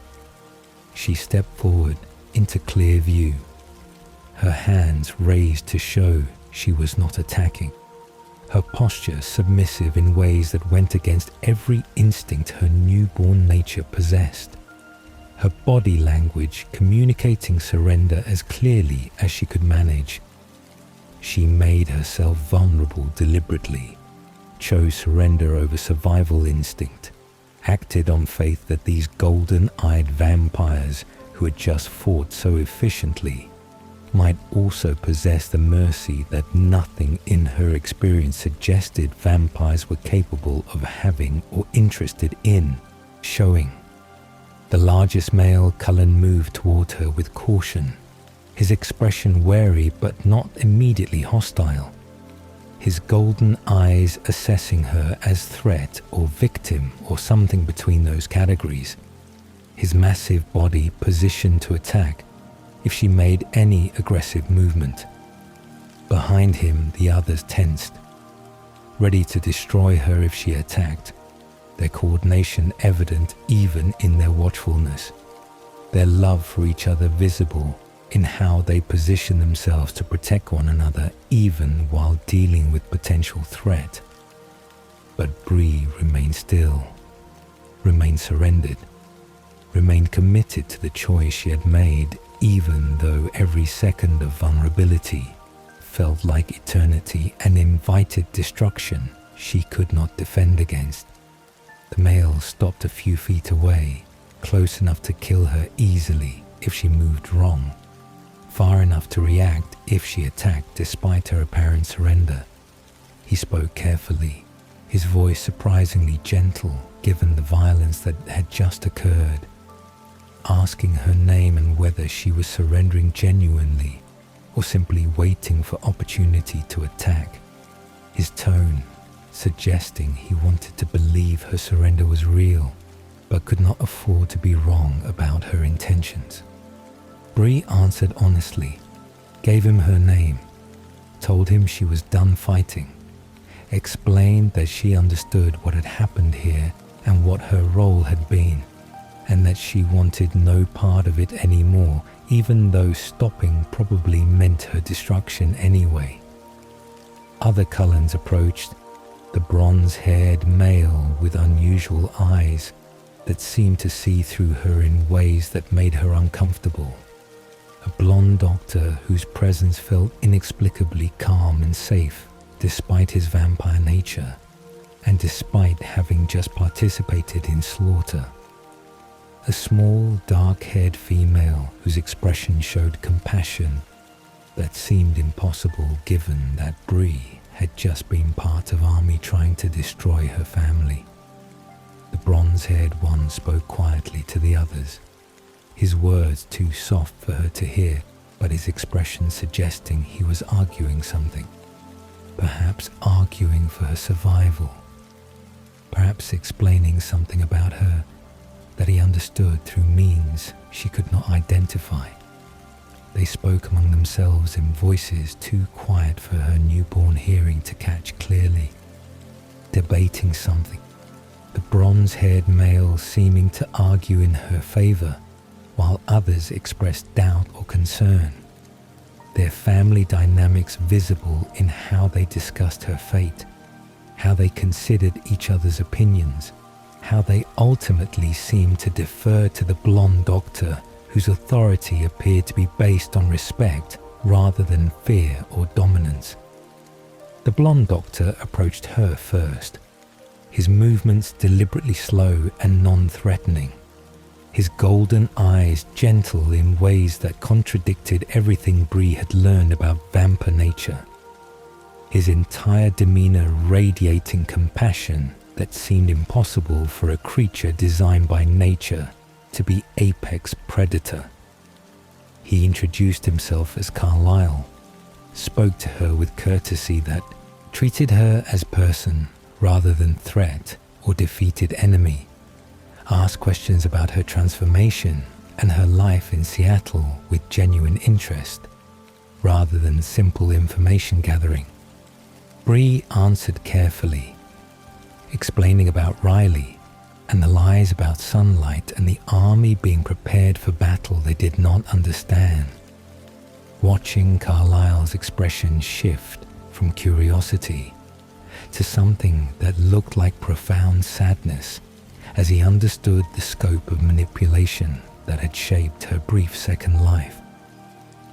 The bronze-haired vampire stood close beside Carlyle, his unusual eyes fixed on Bree with intensity that made her deeply uncomfortable, his expression suggesting he was hearing things she was not saying, understanding things she was not explaining, perceiving her thoughts or intentions through means she could not identify or defend against. Edward, Carlyle called him, and explained gently that Edward possessed the gift of reading minds, that he could hear her thoughts as clearly as spoken words, that there was no point in attempting deception because Edward would know immediately if she tried to lie or hide dangerous intentions. The revelation should have terrified Bree, but instead brought strange relief.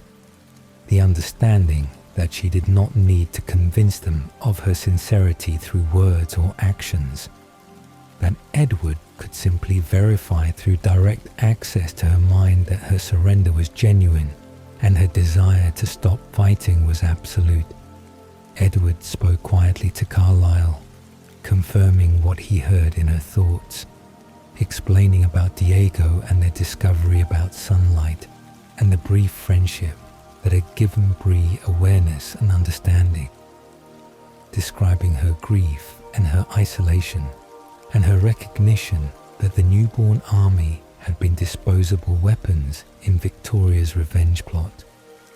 His voice carried respect as he shared details from her mind, treating her thoughts with care rather than simply extracting information.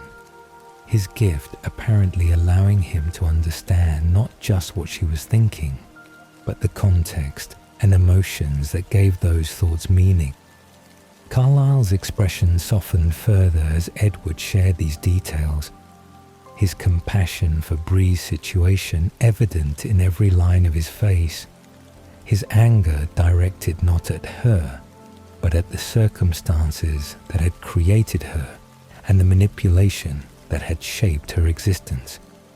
He turned to the others and began speaking about taking responsibility for her, about teaching her their lifestyle, about giving her the chance to become something other than the violent newborn creature Riley had created and Victoria had planned to sacrifice.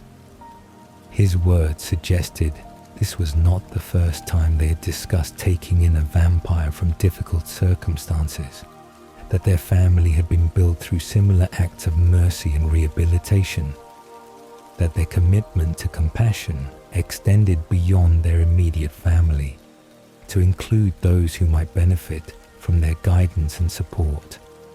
The small dark-haired female, Alice, spoke up with enthusiasm that seemed jarring given the recent violence, insisting that Bree could be saved, that she deserved the opportunity to learn control and discover what vampire existence could be like when not structured by lies and manipulation.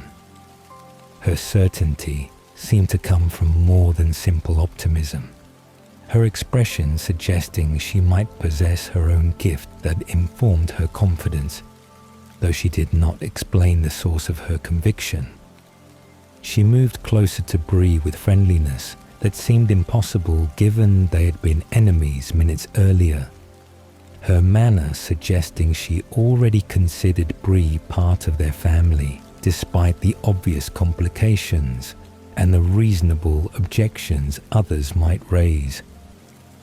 The large male who had fought with such joy, Emmett, expressed doubt about whether newborns could really change so quickly, whether someone created and trained to kill could be trusted around humans, whether taking in a stranger from an enemy army was wise or simply dangerous optimism. But his objections seemed mild, more questions than absolute opposition, his deference to Carlyle's judgment evident in how he presented his concerns. He seemed genuinely curious about whether rehabilitation was possible rather than determined to prevent it. His skepticism rooted in practical concern rather than hostility or desire to see Bree destroyed. A beautiful blonde female, Rosalie, was less gentle in her skepticism, her expression cold as she pointed out that Bree had participated in the attack willingly, had been part of army that tried to destroy their family, had killed humans during her time in Seattle regardless of whether she had been manipulated into doing those things. Her anger was understandable, and Bree did not try to defend herself against accusations that were entirely accurate, simply stood quietly and accepted that whatever judgment came would be deserved, that mercy was not something she had earned, but only something she could hope these vampires might choose to grant, despite having every reason to destroy her instead. But even Rosalie's objections seemed to soften slightly as Edward continued sharing what he found in Bree's mind, her intelligence, and her attempts to minimize harm even while hunting, her grief over Diego, and her awareness that she had been used, her surrender being genuine choice rather than strategic calculation. Rosalie did not precisely warm to Bree, but her hostility eased into something more like wary acceptance, recognition that perhaps Bree was different from the other newborns who had attacked without question or hesitation.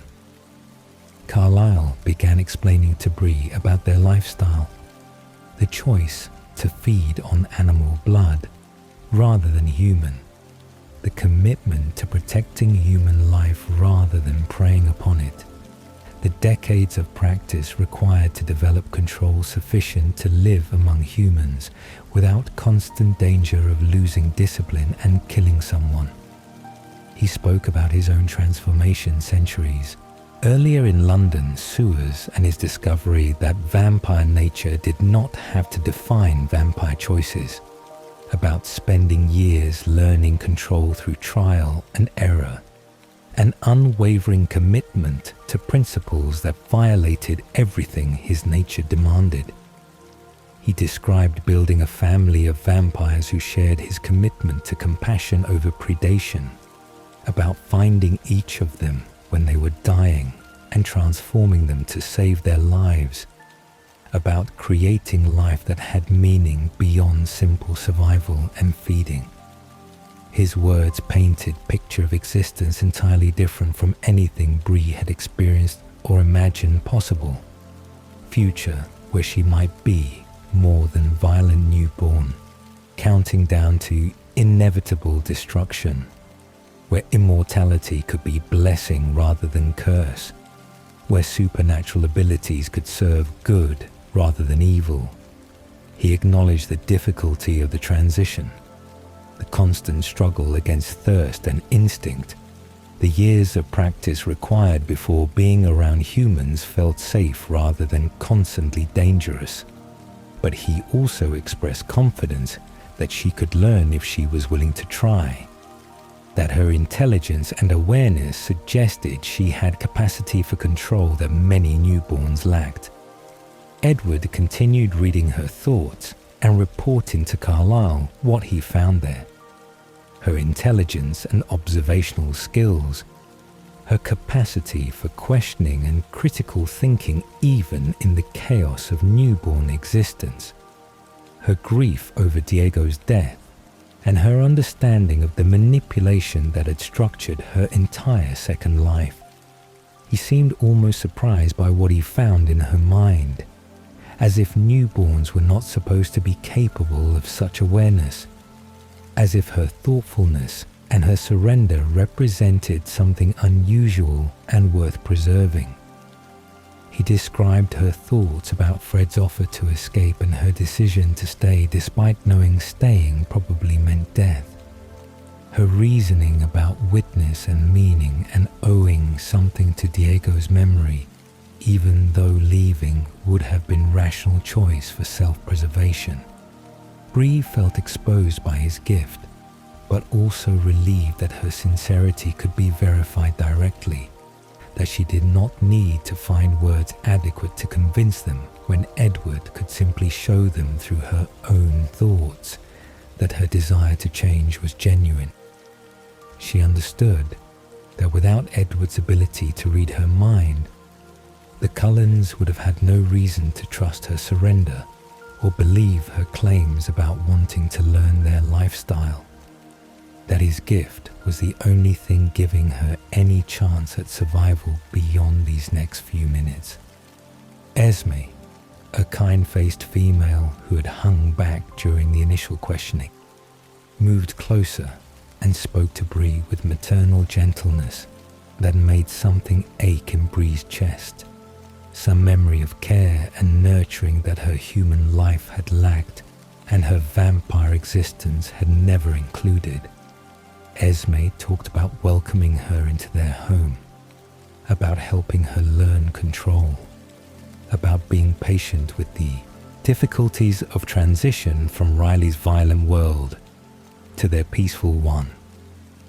Her words suggested she saw Bree not as defeated enemy or dangerous newborn, but as young person who needed guidance and support, as someone worth saving rather than simply destroying, because destruction was easier than rehabilitation. She asked Bree questions about her human life, gentle inquiries that acknowledged the person Bree had been before transformation, that treated her 15 human years as meaningful, despite being overshadowed by 3 months of vampire existence. Bree found herself answering honestly, sharing details about her parents and the street, and the loneliness that had made her vulnerable to Riley's predation, feeling Esme's compassion increase with each detail, sensing that this female vampire understood what it meant to be lost and alone and desperate for connection.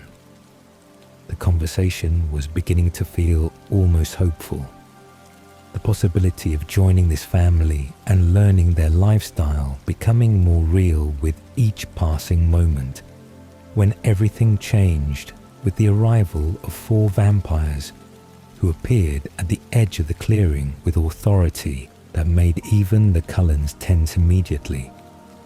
These new vampires wore dark cloaks that seemed deliberately theatrical, moved with coordination that suggested millennia of practice working together, radiated power that went beyond simple physical strength into something more fundamental about their nature and their position in vampire society. Their eyes were crimson, marking them as vampires who fed on humans, without the Cullens' ethical complications. Their ages impossible to determine, but clearly ancient beyond anything Bree had encountered. Bree recognized authority when she saw it, understood immediately that these vampires were important in ways that transcended individual strength or ability, that they represented something larger than themselves, some governing body or ruling class within vampire society. The Cullens' reaction confirmed her assessment, their postures shifting from relaxed to formally respectful, their expressions showing wariness that had not been present even during the battle against the newborn army, their obvious power and confidence tempered by awareness that these new arrivals possessed authority that even they had to acknowledge and respect. Jane was the smallest among them, appearing no older than 12 or 13, despite clearly being ancient. Her face beautiful and childlike, but her eyes containing malice that was immediately visible and deeply disturbing. She looked at the Cullens with expression that suggested she was hoping for reason to hurt them, some violation or transgression that would justify using whatever gift she possessed against vampires she clearly disliked despite maintaining surface courtesy. Her voice when she spoke was sweet and high-pitched, appropriate for her apparent age, but the words carried weight and authority that made it clear she was far more dangerous than her appearance suggested. Alex stood beside her, similar in appearance and clearly her twin, his expression less openly hostile but no less dangerous, his presence suggesting complementary power to whatever Jane could do. The larger males, Felix and Dimitri, positioned themselves strategically as Jane approached Carlisle, their roles apparently being enforcement and tracking, physical power and supernatural hunting ability that made escape from these vampires essentially impossible for anyone they decided to pursue. Jane's voice was sweet and childlike as she asked about the battle and the newborn army, and whether the Cullens had known about the illegal creation of so many new vampires in violation of vampire law. Carlisle explained carefully about Victoria's revenge plot, about the army being created without their knowledge or involvement, about their defensive response to being attacked by newborns they hadn't created and didn't control. His words chosen carefully to avoid saying anything that might give Jane excuse to escalate the situation or claim the Cullens had violated laws he clearly understood and respected. Jane listened with expression that suggested she was disappointed the Cullens had not actually violated any laws, that she had hoped to find transgression that would justify punishment, but she acknowledged that defending themselves against attack was within their rights under vampire law. Her attention then fixed on Bree, with intensity that made her want to run, despite knowing that running would be fatal. The small vampire's expression calculating as she assessed the situation and the presence of a surviving newborn from the illegal army. She asked why Bree was still alive, why the Cullens had not destroyed her along with the others, her tone suggesting she already knew the answer would be problematic, that mercy toward defeated enemy would be seen as weakness or violation rather than compassion. Carlyle explained that Bree had surrendered, that she had not wanted to fight, that she was innocent victim of Victoria's manipulation who deserved chance to learn control and become productive member of vampire society, rather than being destroyed simply for having been created and manipulated into attacking them. Jane's smile was terrifying despite her childlike appearance, her pleasure at finding complication or violation evident in every line of her face.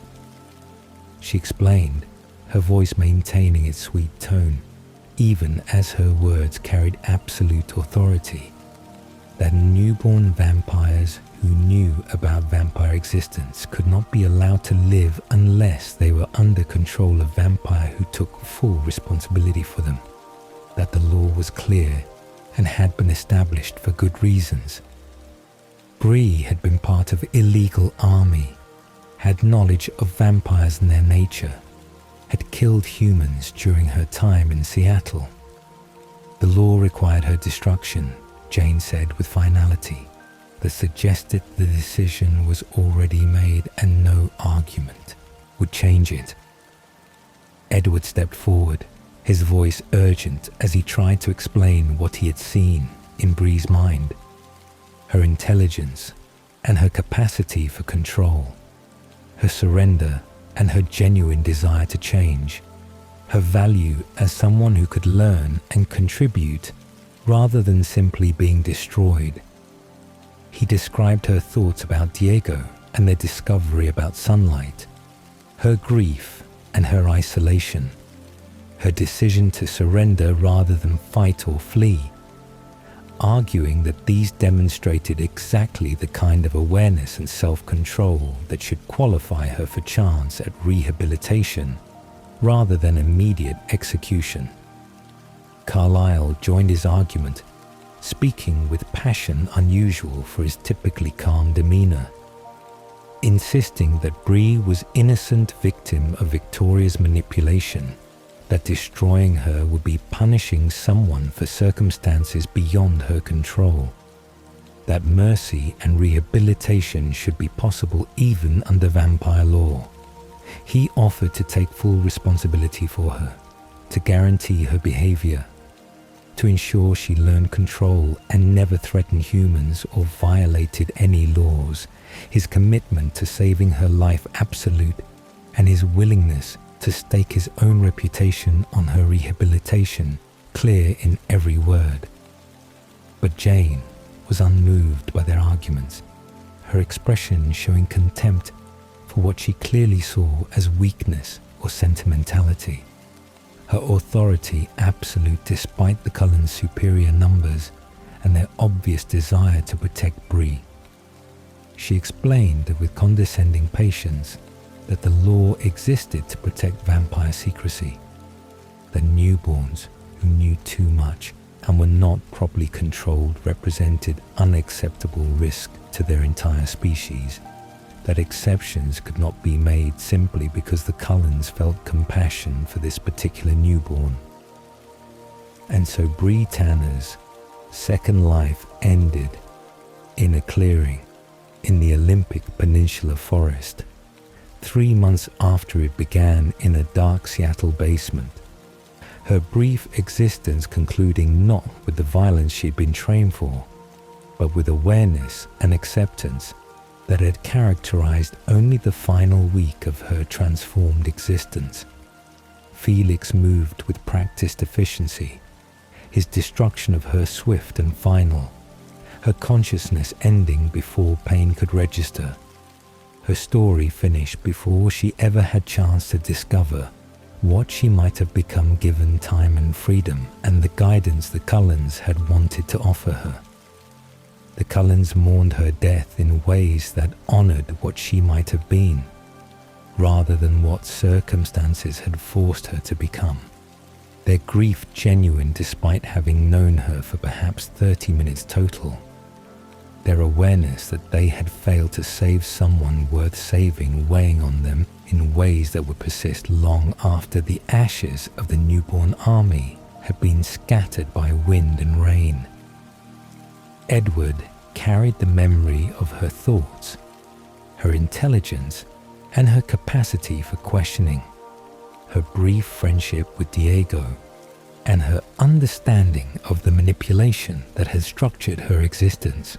Carlyle carried the weight of one more person he had wanted to save but could not. One more victim of vampire violence and vampire law.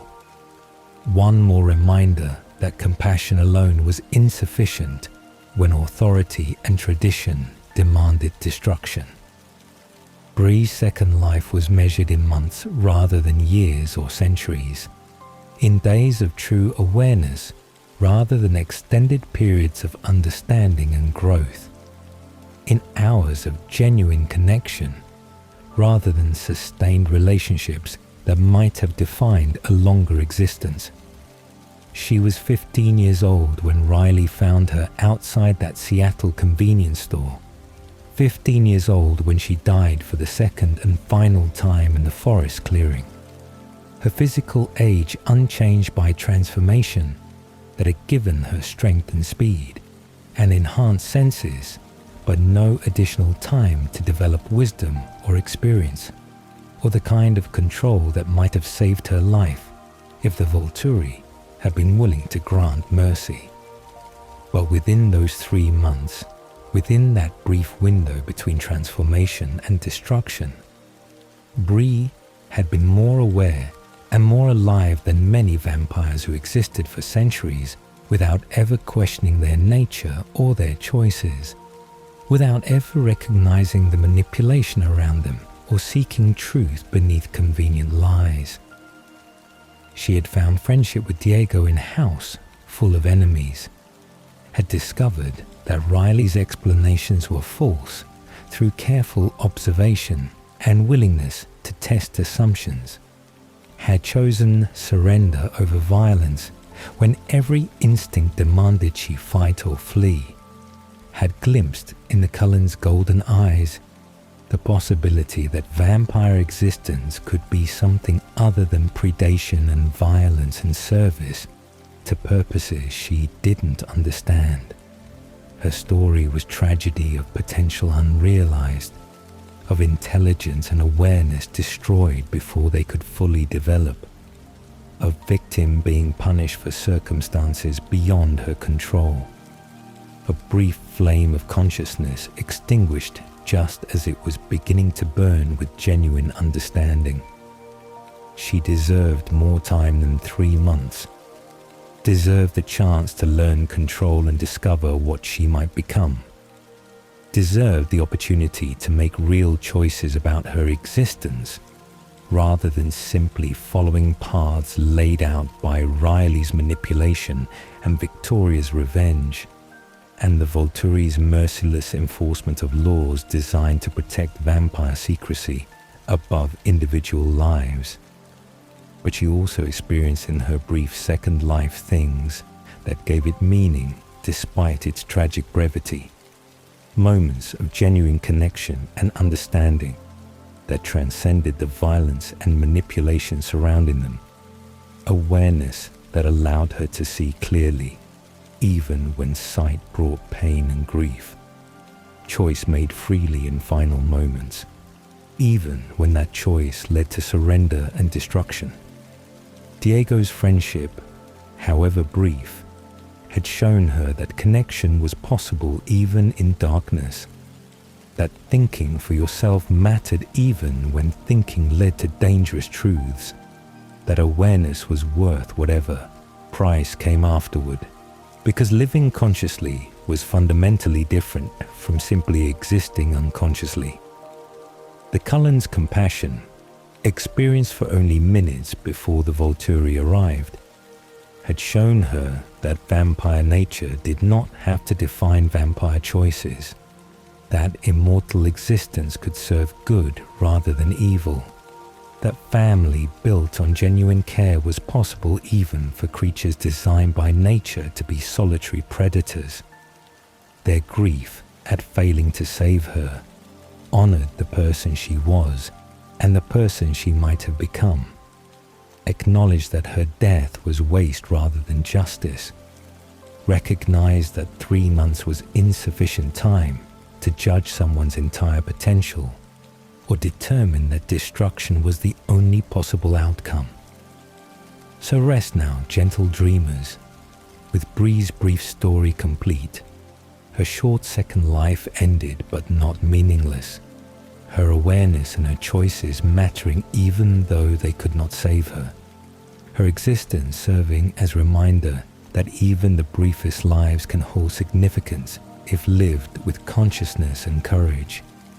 Let her memory carry you softly into sleep, where time moves differently and 3 months can contain lifetimes of meaning, where awareness matters more than duration, where even endings can hold dignity when faced with open eyes and understanding heart. Bree Tanner lived 3 months as vampire, perhaps 1 week as truly conscious being, mere hours as someone who understood what was happening around her and chose her own path despite limited options and approaching death. It was not long enough, would never be long enough, but it was something. It mattered. It meant that her second life contained more than simple victimhood, more than manipulation and violence, more than service to someone else's revenge. She was seen and known and mourned by those who might have saved her if circumstances had allowed, and perhaps that recognition, however brief, transforms tragedy into something that holds meaning worth remembering as consciousness fades and sleep finally, peacefully arrives.